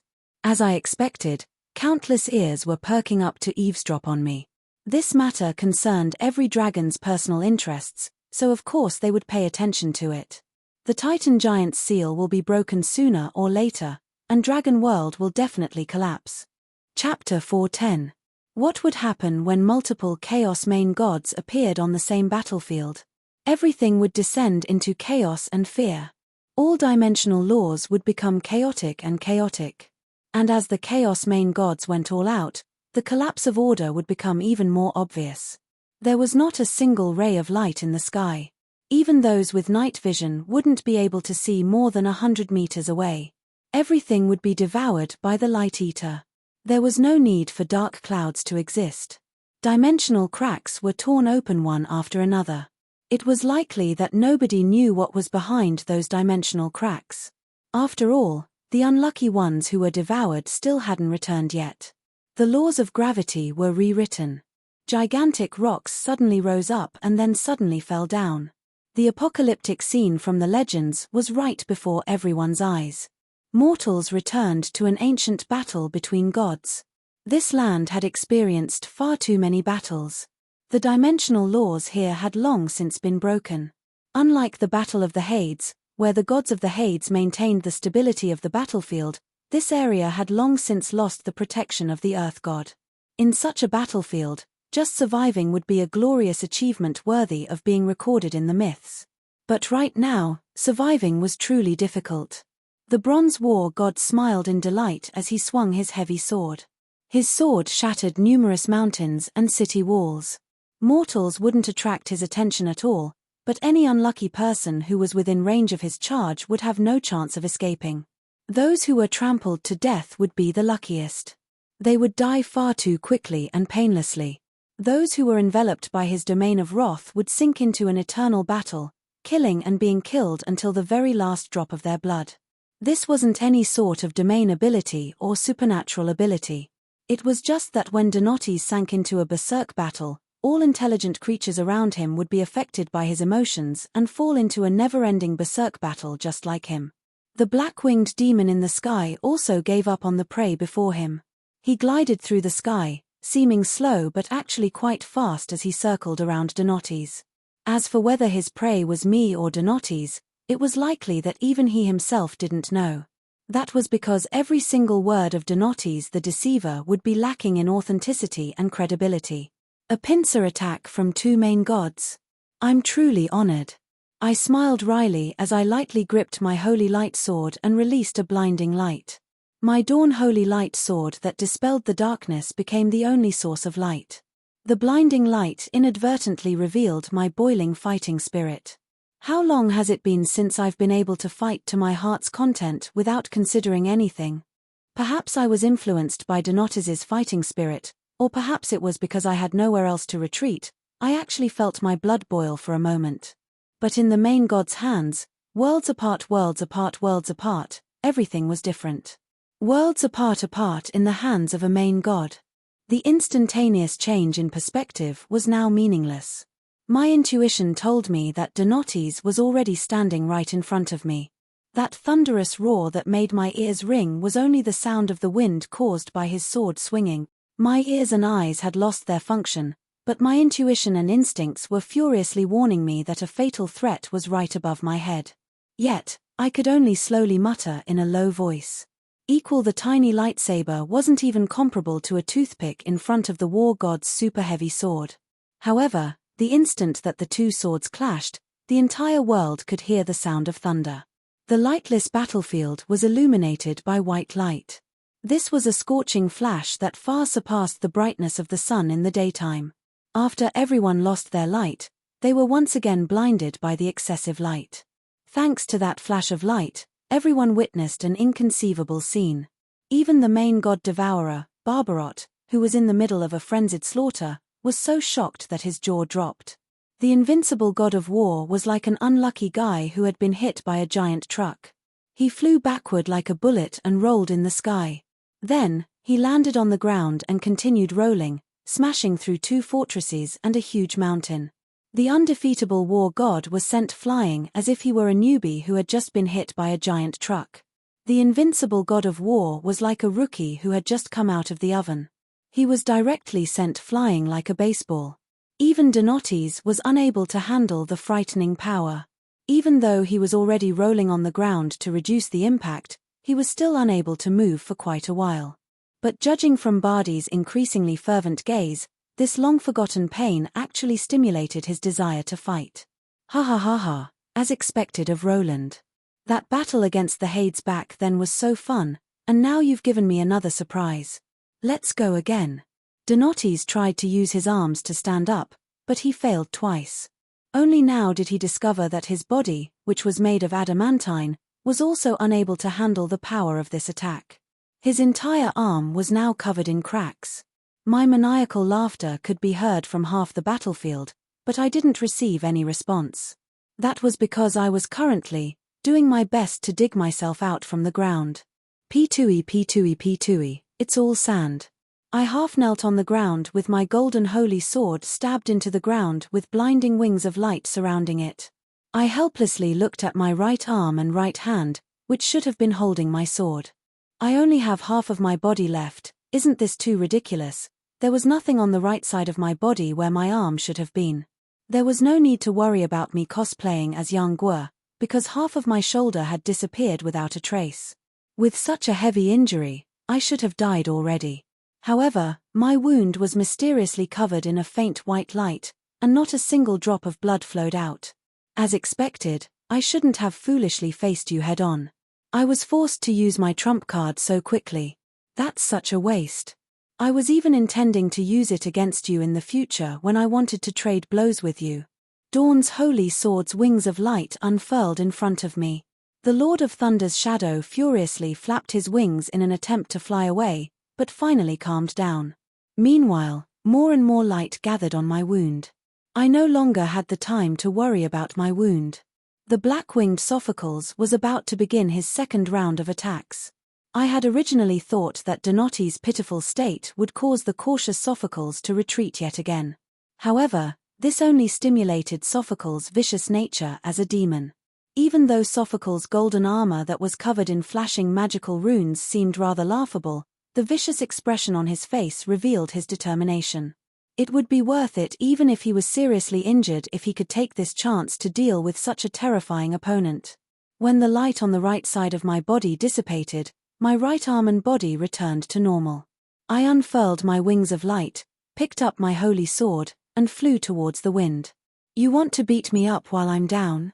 Try to show off your own strength first. Afu. I'm Sophocles. This time, my light sword and heavy sword didn't clash. My wings of light and the gigantic demon slowly approached each other. Darkness and light. TSK. Just as we were about to clash, I flew downwards, while he flew upwards. Both of us missed each other. Why didn't you dodge if you had the guts? What a cowardly mortal. As expected, you don't have the courage to fight me head-on. Sophocles couldn't see through my ability just now, so he didn't dare to fight me head-on. I also felt that Sophocles definitely wasn't the type to fight me head-on. He definitely had some tricks up his sleeve. I've already seen through your tricks. Isn't it just some light-absorbing armor from the Halitdam generation? I've played with it so much that I don't even want it anymore. Did you get it at the Sky Tower last time? How is that possible? How could you possibly know? I've already buried everyone who knows about this. And now, it was my turn to be rendered speechless. I casually told him that I was telling the truth. I also carefully kept my distance from Sophocles. Last time, I saw that he was seriously injured. He had even taken out the Solar Energy Storage Armor X blueprint to create his own armor for himself. This rare item that the Halitdam generation invented was the natural enemy of light. Although it was called a solar energy storage armor, it was actually capable of forcefully absorbing all types of light. Back when I was looking at the blueprint in the ruins, I had exclaimed that this item was the natural enemy of holy light. If it wasn't for the fact that the materials needed were so difficult to obtain, I would have even created one to defeat the Holy Light Church by myself. Cough, cough. Let's focus on figuring out how a powerful demon managed to obtain so many light element materials. Sophocles didn't dare to directly attack, but someone else did. Not only that, there were two of them. Donotes's gigantic sword and bloody scythe simultaneously attacked Sophocles. Donotes had already arrived in front of me while laughing maniacally. Seeing how exciting the battle was, he unhesitatingly gave up on his wailing toy as he smiled viciously. This time, Donotes was being ganged up on by three main gods, all of whom were seriously on guard. It was likely that no matter who won or lost, this battle would go down in history. My previous attack was no longer usable. As the first mortal to be ganged up on and killed by multiple main gods, I could now die in peace. As if. I could only helplessly sigh as I faced the pressure of being ganged up on. I tossed aside my holy sword. Hey, brothers, someone wants to gang up on me and bully me with numbers. What do you say? There was no response. Alright then, it seemed that talking nicely to these bastards was useless.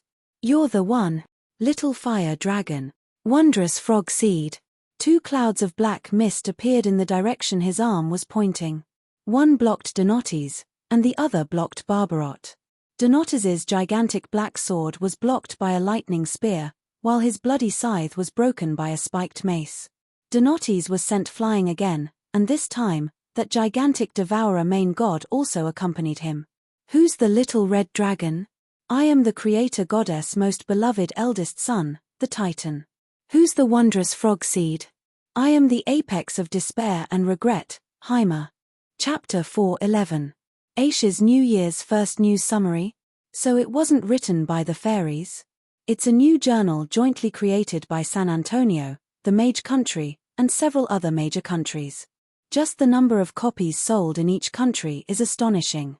Whoever controls public opinion will have the right to speak.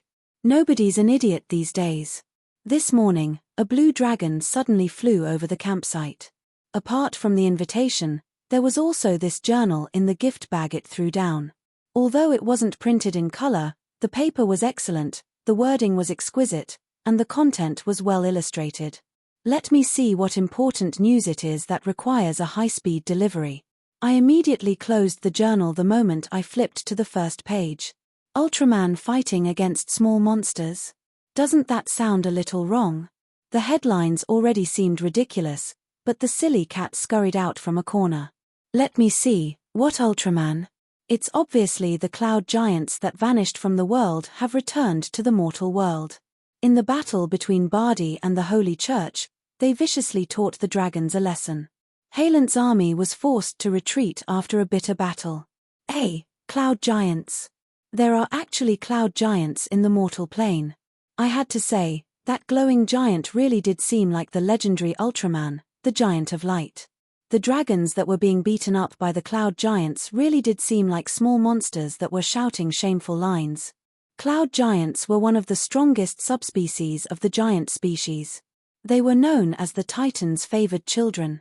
Cloud giants were the tallest of all giants and had the most extravagant appearances. It was said that all of them were handsome men and beautiful women who wore extravagant clothing. They were also born with natural talent for controlling clouds and mist, and were skilled at learning divine arts. However, most people were known for their outstanding talent in art and music. Many majestic palaces were built by them, and bards would sing about their works and treat them as their teachers. Of course, since the giants were also the most intelligent, they could produce mags, priests, and other combat job classes. They were also one of the few giants that were skilled at organizing and fighting in groups. Perhaps they weren't as skilled as the lava giants, who were skilled in martial arts, but a group of cloud giants would definitely be the scariest of all giants. It had been a long time since anyone had seen cloud giants in the mortal plane. It was said that they had left the mortal plane in order to escape from the curse of stupidity. However, it seemed that these legendary peace-loving and art-loving giants had still made a decision under the summons of their ancestors. If it was a cloud giant, Halent's defeat would be understandable. Not only that, they were able to remotely control the outside world while sealed. We need to be even more vigilant against the Titans. But the most eye-catching part was a sentence written in red at the back of this article. P.S. Legend has it that angels appeared in this battle. However, according to our investigations, they were only mercenaries from the winged tribe who voluntarily participated in this battle. The despicable Holy Church used these winged tribe members as angels in order to shake the Bardi warriors' resolve. Angels have appeared. Yes, but didn't the higher-ups say that it's the winged tribe? Considering the political stance of this magazine, since it was jointly published by the royalty, they naturally wouldn't go along with the Holy Church's wishes. If it said that the angels were the winged tribe, I felt that it was more likely that the angels were angels. After all, the difference between the winged tribe and the angels was like the difference between a hen and a phoenix. The former were only humans that could fly, while the latter had an ancient bloodline comparable to dragons. It would be far too obvious if they fought on the battlefield. Considering how angels had a high status in the hearts of ordinary humans in Asia, they were extremely positive characters in all sorts of myths and legends, and also acted as the gods' messengers. If angels really appeared on the Holy Church's side, it would naturally be a severe blow to the newly risen Church of pure holy light. And if angels appeared on the Holy Church's side, it would also cause ordinary warriors to waver. Not to mention, angel warriors were generally quite strong in combat. In that case, if the Holy Church's expeditionary army had the help of angels and cloud giants, Halent's defeat would be completely understandable. Are the enemies pure angels and art-loving cloud giants? We have so many undead and evil dragons on our side, as well as dark elves, evil underground creatures, and greedy goblins. Why do I feel like we're the antagonists? You just realized. The enemy faction has cloud giants and angels. I'm afraid that our morale will be affected. It doesn't matter. Race isn't a righteous reason, nor is it a reason to slaughter. Why should we be troubled by the opinions of those idiots? I wasn't worried about our side's morale. It was that a large portion of the angel tribe had already become the Order True God's subordinates. Since they were participating in a mortal battle, it was highly likely that some god had decided to interfere. And based on my understanding of the Holy Church's fanatics, when they feel that they've received the god's favor and feel that their actions represent the god's will, even the most vile actions will become holy. Even the most evil intentions will be viewed as the gods' benevolence. Rather than believing in the logic of fanatics, it's better to believe that villains whose hands are covered in blood will voluntarily repent. Speak like a human. A great massacre and purge. Then, they'll confidently prepare to fight all the way to the Bardi capital. They'll furiously increase their troops and force other countries to join the Holy Light Army. They'll escalate this small-scale battle into an Armageddon. I believe that they're capable of doing such a thing. That's far too direct. But I have to say, the more I think about it, the more likely it seems. This is completely the Holy Church that we understand. If the Holy Church appears victorious and uses the name of the Holy Light to summon other major countries that believe in the Holy Light to participate in this battle, it might directly escalate into a world war. There were some things that Harlois didn't say out loud, but we all understood. Bardi was a mega empire, after all. Bardi had accumulated an astonishing amount of resources and wealth. It was obvious that Bardi was on the losing end of the war against Bardi. Those greedy predators now had a righteous excuse to attack Bardi. How could they possibly miss out on such a good opportunity? I put down this journal and fell into a state of confusion. At the same time as the game's history, the entire world had entered the Vulture of War expansion pack. The elves and beast men were at war, and the major countries were fighting each other for the sake of ambition. I originally thought that I had avoided the worst possible outcome, but I never expected that the game's history would be so unpredictable. I actually mysteriously returned to the beginning. No, the situation has already changed. The Bardi Empire in the game's history is destined to be destroyed. No matter how it develops, the ending won't be any worse than this. Besides, it's only a local war right now. It might not come to that. I just need to hurry up. I opened up this journal again, intending to take a look at what else had happened recently. Thud. However, I only took a single glance before I dropped the journal on the ground. The second page of the Bardi Empire's battlefield contained even more infuriating news. San Antonio has declared war on the Foss Empire, Saiwen Dukedom, and other countries. Both sides' night squadrons have already exchanged fire on the Saiwen Dukedom's Yarrow Bear Plains. San Antonio has achieved a great victory. I had an icy expression as I flipped to the next page. This only made me more and more annoyed. The Swolo Federation demands that the Kasola Kingdom hand over the seal of the sea god that they stole. Marshal Ben emphasizes that if the Kasola Kingdom continues to remain silent, the Swolo Federation will consider waging war to take back their national treasure.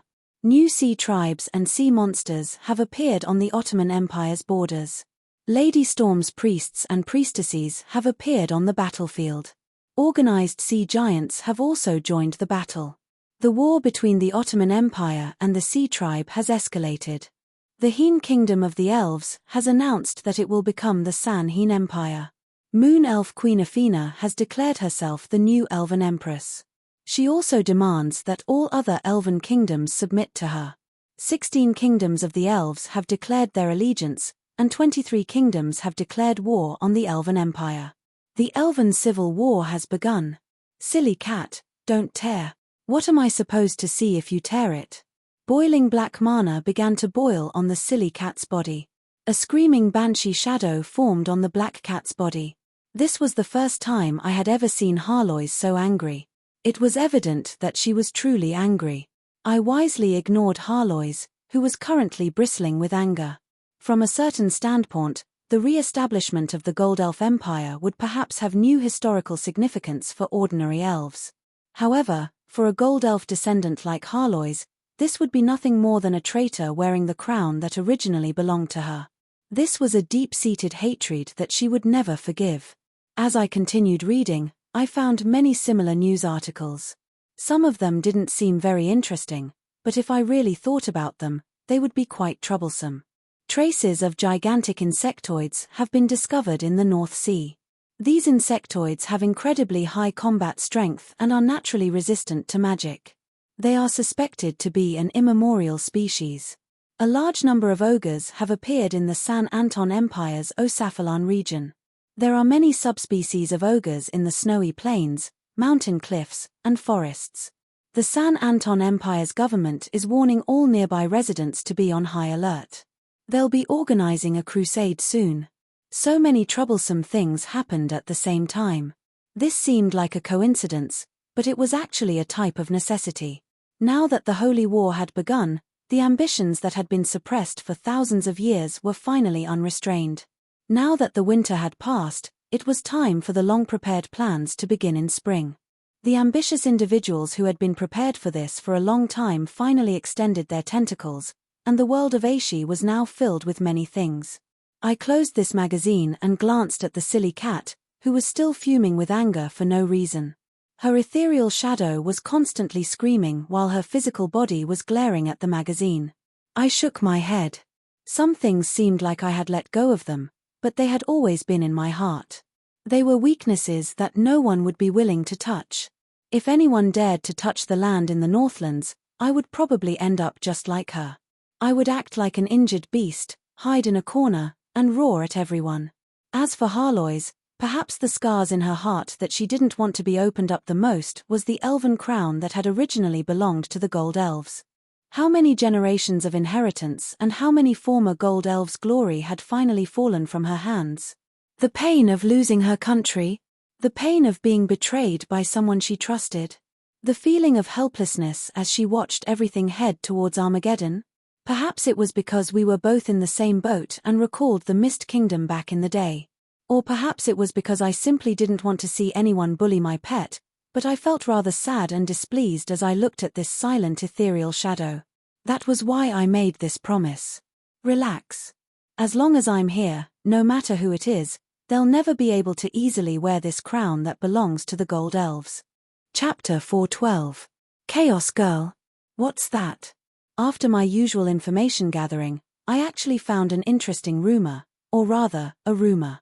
The general idea was that Empress Maria was the reincarnation of some powerful demon in the Chaos Abyss, which was why she was born with an incredibly high affinity for the Chaos Abyss and became the strongest demon warlock in the world. And as long as she successfully ruled over San Antonio, there would be a demon invasion, the world would be destroyed, and so on and so forth. No one would take such a rumor seriously.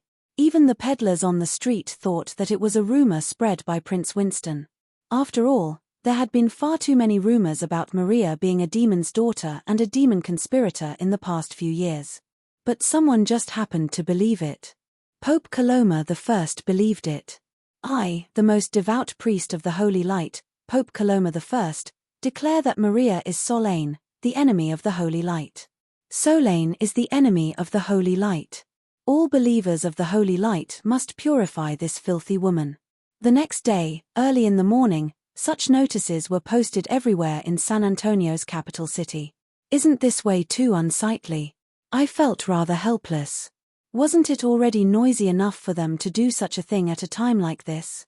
San Antonio had the word holy in front of its name, which was a clear indication of its religious orientation. Most of its citizens believed in the Holy Light. Using divine authority to suppress royal authority was indeed a good idea. Having the Pope declare Maria a heretic would deprive Maria of her royal authority. This would be an excellent move in a political battle. But there was still a war going on. Weren't they worried that she would actually join the Chaos Abyss out of anger? Even if she was going to kill the donkey after it left the millstone, she should at least wait until she was done grinding the rice. She still controlled half of San Antonio, yet you didn't follow the rules at all. Demons wouldn't accept human surrender, but Maria was a demon warlock, a mage with demon blood flowing in her. She could completely transform into a demon through a demonization ritual, which would be completely impossible to deal with. If things really reached that point, and the rumors became true, that was probably what Pope Coloma and Winston were hoping for. I, the diviner of pure holy light, Estrada's successor, the strongest holy light knight in the world, Roland Hayes, declare Maria Solane, a devout believer of the holy light. So, at noon that day, I flew into the sky shamelessly. While cosplaying as an artificial sun, I roared at the audience. The Southern sect's belief in the pure holy light was already widespread in this world. San Antonio didn't lack believers. I then wrote a letter to the Southern sect. I estimated that they would send Maria's holy title in a few days. Between the two sects, one accusing someone of heresy, and the other praising someone as a pious saint, it had become a conflict of beliefs between the two religious branches. When I landed, Pope Coloma looked at me as if he wanted to eat me alive. However, I shrugged, indicating that it had nothing to do with me. I saint, Pope Pope, I, Pope, Holy Pope, I, Maria, Pope said. It was quite amusing to see the old Pope glaring and blowing his nose in anger. I replied sincerely. I've also received reliable information. Queen Maria is indeed a devout believer of the holy light. I swear by the holy light. My pure holy light proved that I wasn't lying. According to my private information sources, this demon warlock was indeed an incredibly strange believer of the holy light. He wouldn't have come up with such an excuse if he didn't want to go against the Holy Church. Pope Coloma was so angry that he wanted to fight me to the death. However, his cardinals stopped him, probably because he was worried that he wouldn't be able to defeat me. Actually, I wasn't really afraid of a powerful holy light user. As one of the strongest holy light users in the world, I wouldn't be afraid of most holy light divine arts. If worse came to worst, I could just turn around and run away if he used God's descent. No, perhaps this was a good opportunity. God's descent, Pope Coloma. I really want to see the God of Holy Light's fourth incarnation. One was killed by ale, one was killed in another dimension, and one was blasted by a forbidden spell. Here you must have used up a lot of divine power. Pope Coloma was so angry that he almost had a brain hemorrhage when he saw me blaspheme a god. In the end, Pope Coloma, who would get so angry that he would start stuttering and wheezing whenever he saw me, went to the front lines as planned. I was happy to have some peace of mind. Meanwhile, I had originally thought that Prince Winston would kick me out if I talked about Maria. However, he actually treated me even more kindly, and even invited me to talk privately with him many times. Don't misunderstand. I really wasn't the one who spread those rumors. That lord acting on his own gives me quite a headache as well. As a soldier, I still have common sense. If I start another civil war at this time, I'll become the entire country's greatest sinner. He spoke quite sincerely, but it was fine to just listen to politicians. I had seen many more ridiculous and foolish decisions for the sake of power and benefits. Your Highness, I'm telling the truth. No matter who spread such rumors and even caused that lord to declare Maria a heretic, not only is he trying to take Maria's life, he's even trying to shake the foundations of all of San Antonio. It seemed that even Pope Coloma noticed my overly perfunctory expression. I hurriedly nodded. Yes, I understand. I believe you. Your expression shows that you don't believe me at all. I'm really telling the truth. Even if there's a civil war, it should wait until the holy war is over. Yep, the truth. Pope Coloma was so depressed that he wanted to cry, but I was inwardly praising his excellent acting skills. His expression and attitude were so perfect that I almost believed him. How much was the difference? The difference was probably more than 300 years. The 14-year-old me would definitely have believed him. I didn't intend to stay in the capital city for long. I finished comparing the geographical information from the royal palace and confirmed the most likely locations for the ruins. I then immediately said goodbye to Pope Coloma. My only regret was that I would have to put the matter of the Allied army on hold. Judging from San Antonio's current situation, they couldn't even take care of their own matters, so there was no time to worry about anything else. But before I left, I unexpectedly received a thank you letter and an invitation from Maria. She probably wanted me to visit her and thank me for my assistance.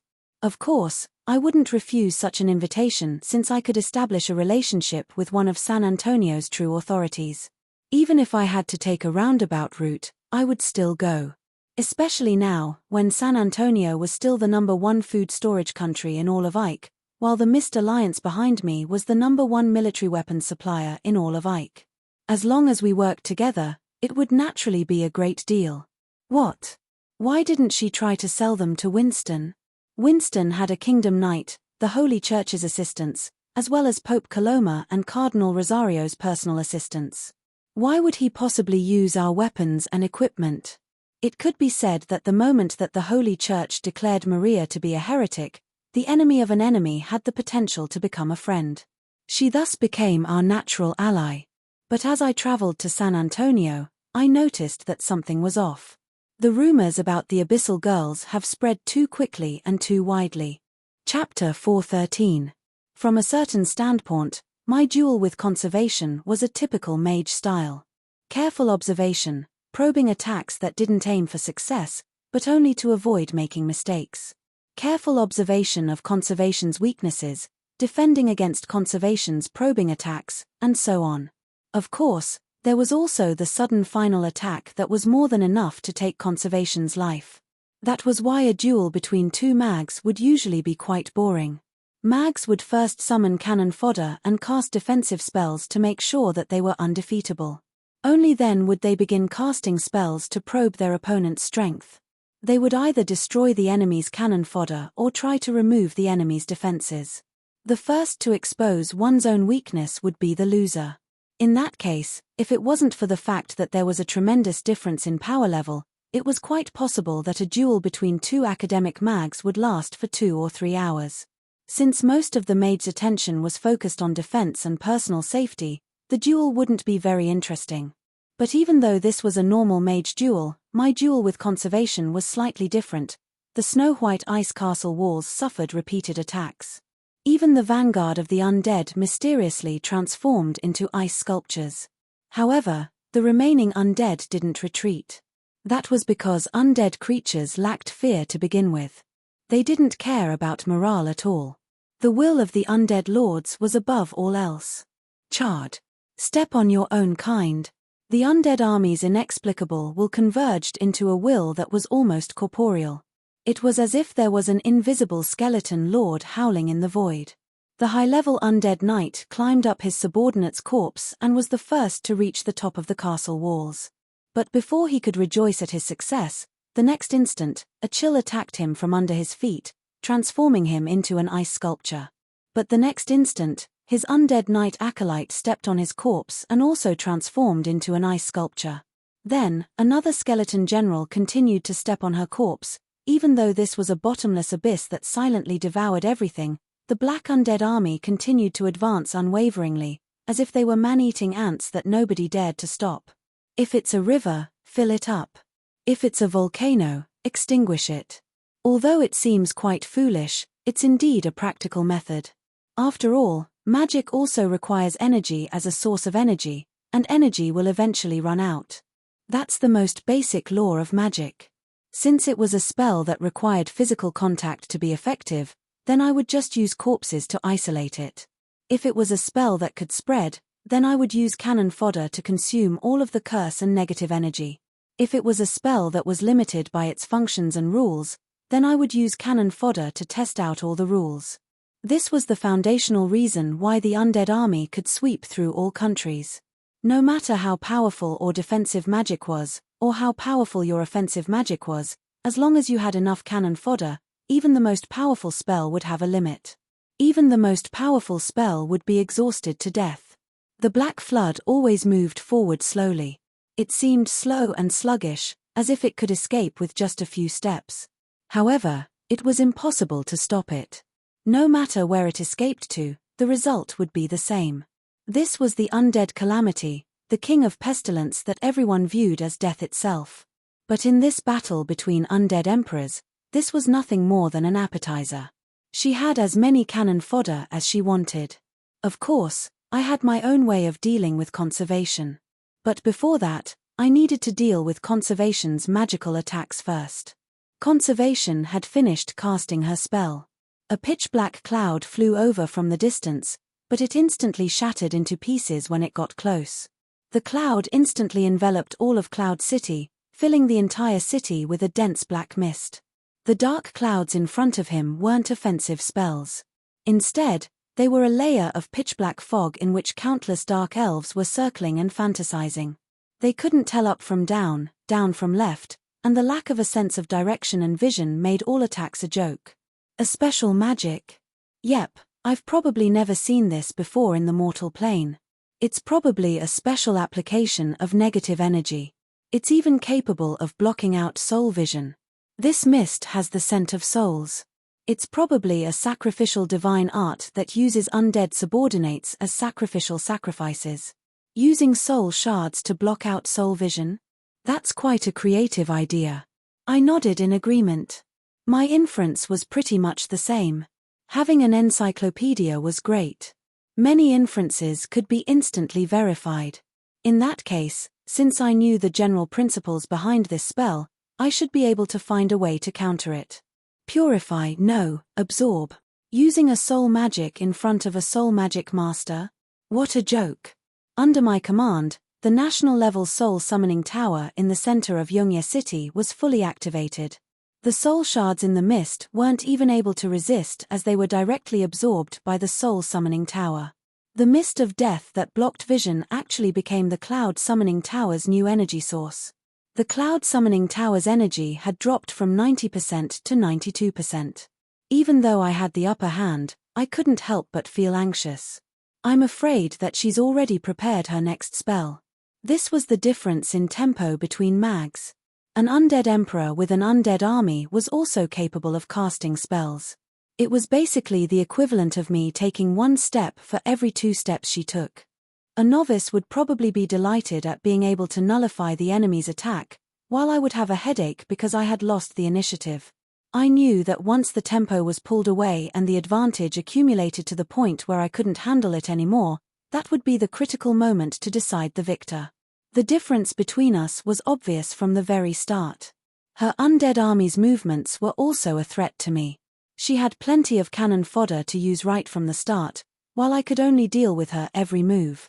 The further I went, the more difficult it would be to deal with her.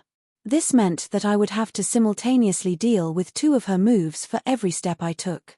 As I expected, where did this big guy come from? Right after the black mist dissipated, I saw a gigantic bone giant that had already stepped over my ice wall. This bone giant had originally been heading in our direction, but when he noticed that the mist surrounding the Cloud City was beginning to dissipate, he unhesitatingly gave up on attacking the city before him and immediately changed directions to break through this abnormal world. Bone giants weren't a rare type of undead soldier. Both an innate giant's body and an acquired giant's bone structure could create such a killing machine. High-level undead mags would usually create such undead creatures to attack cities. After all, bone giants were both conspicuous and slow. Not only would they easily attract troublesome opponents, they would also consume a tremendous amount of energy. It wouldn't be worth it to use them against small targets. No, this isn't an ordinary bone giant. But compared to his slow companions, this silver-grey giant was very agile. The frequency at which his feet moved was so fast that it created intermittent seismic waves. His eyes were not flickering with the soul fire of the undead, but with a sapphire-embedded magic diamond probe. His other eye was also emitting a red light that looked like an infrared ray. He wasn't wielding a giant sword or battle axe, or any other cold weapon. Instead, he was wielding a spear that was currently emitting scorching flames. I could even see the traces of screws and welded plates at the critical points of the spear. His body was also covered in steel armor, and on his feet. I could even see support wheels and a flamethrower. Undead Gundam, did I come to the wrong theater? Is this the new species that the dragon Lich mentioned? I could faintly sense that this bone giant's body contained many independent souls. This bone giant was actually nothing more than a vehicle. The pilot's cabin seemed to be located in his abdomen. This was obviously no ordinary undead magic. At the very least, an undead emperor who had been hiding in the undead plains for so many years wouldn't be able to create such a combination of magic and engineering. My first impression of this bone giant was quite terrible. Not only was it powerful, but its appearance meant that the most troublesome situation was about to occur. The undead had either obtained the Halitdam Plains inheritance, or they had allied with the owner of the inheritance. Our enemy was no longer just an undead emperor. Perhaps it was because Yongye City had far too much energy, or perhaps it was because the higher-ups had given an absolute order, but this bone giant, which was obviously our ace, didn't intend to fight to the death against Yongye City. It passed through the ice wall and simply continued forward, attempting to break through our defenses. Timlad will probably like such a gift. Of course, That's only if you can accept it in its entirety. Of course. Any ordinary powerful individual would have been scared half to death by this. But in the eyes of experienced individuals like us, this bone giant was nothing more than a toy. Not only that, it was an unimportant toy with a failed design. Tactical magic, stone to mud. This spell smashed into the bone giant, instantly transforming the flat ground into a swamp. There was even more swamp beneath the swamp. It was too late for the bone giant to stop in time, so it suddenly jumped up, flames spitting out from its feet. It charged, exploded, and swung its leg with great force. This was a standard long jump, and then, it somersaulted in midair before landing in a crater. Phut, nice movement, but it didn't jump up at all. Of course. Bone giants don't have any muscles. It's already the limit for them to use magic to walk. They're only mimicking human movements because they're instincts. Does they really intend to do a long jump? Do they really think that this bone giant is some unscientific red gipper that can increase its speed by 3 times just by being painted? However, I didn't celebrate too early. High energy signals in the distance indicated that conservation had prepared yet another new spell. Some of the undead below were already breaking through the ice wall. It would seem that our tempo had fallen behind. Undead were crawling all over the ice wall. Conservation's willingness to sacrifice herself was truly moving. And so, I unhesitatingly created another ice wall, learning from her lesson. This time, I made it 2 meters taller and 3 meters wider than the first one. Keep going. Let's see how much cannon fodder you have. Although I sounded quite arrogant, I was actually rather unconfident. Ice walls like this that contained ice energy would consume far too much energy.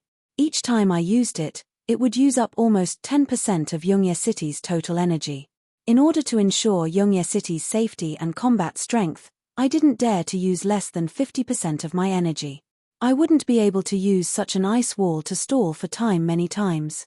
The most annoying thing was that he couldn't allow his opponent to maintain the initiative. He had to deal with every move that came his way. The situation would only become more and more disadvantageous. We would need time to counterattack. I'm going to the secondary tower. Leave the magical battle against conservation to me. You go and clear out the cannon fodder first.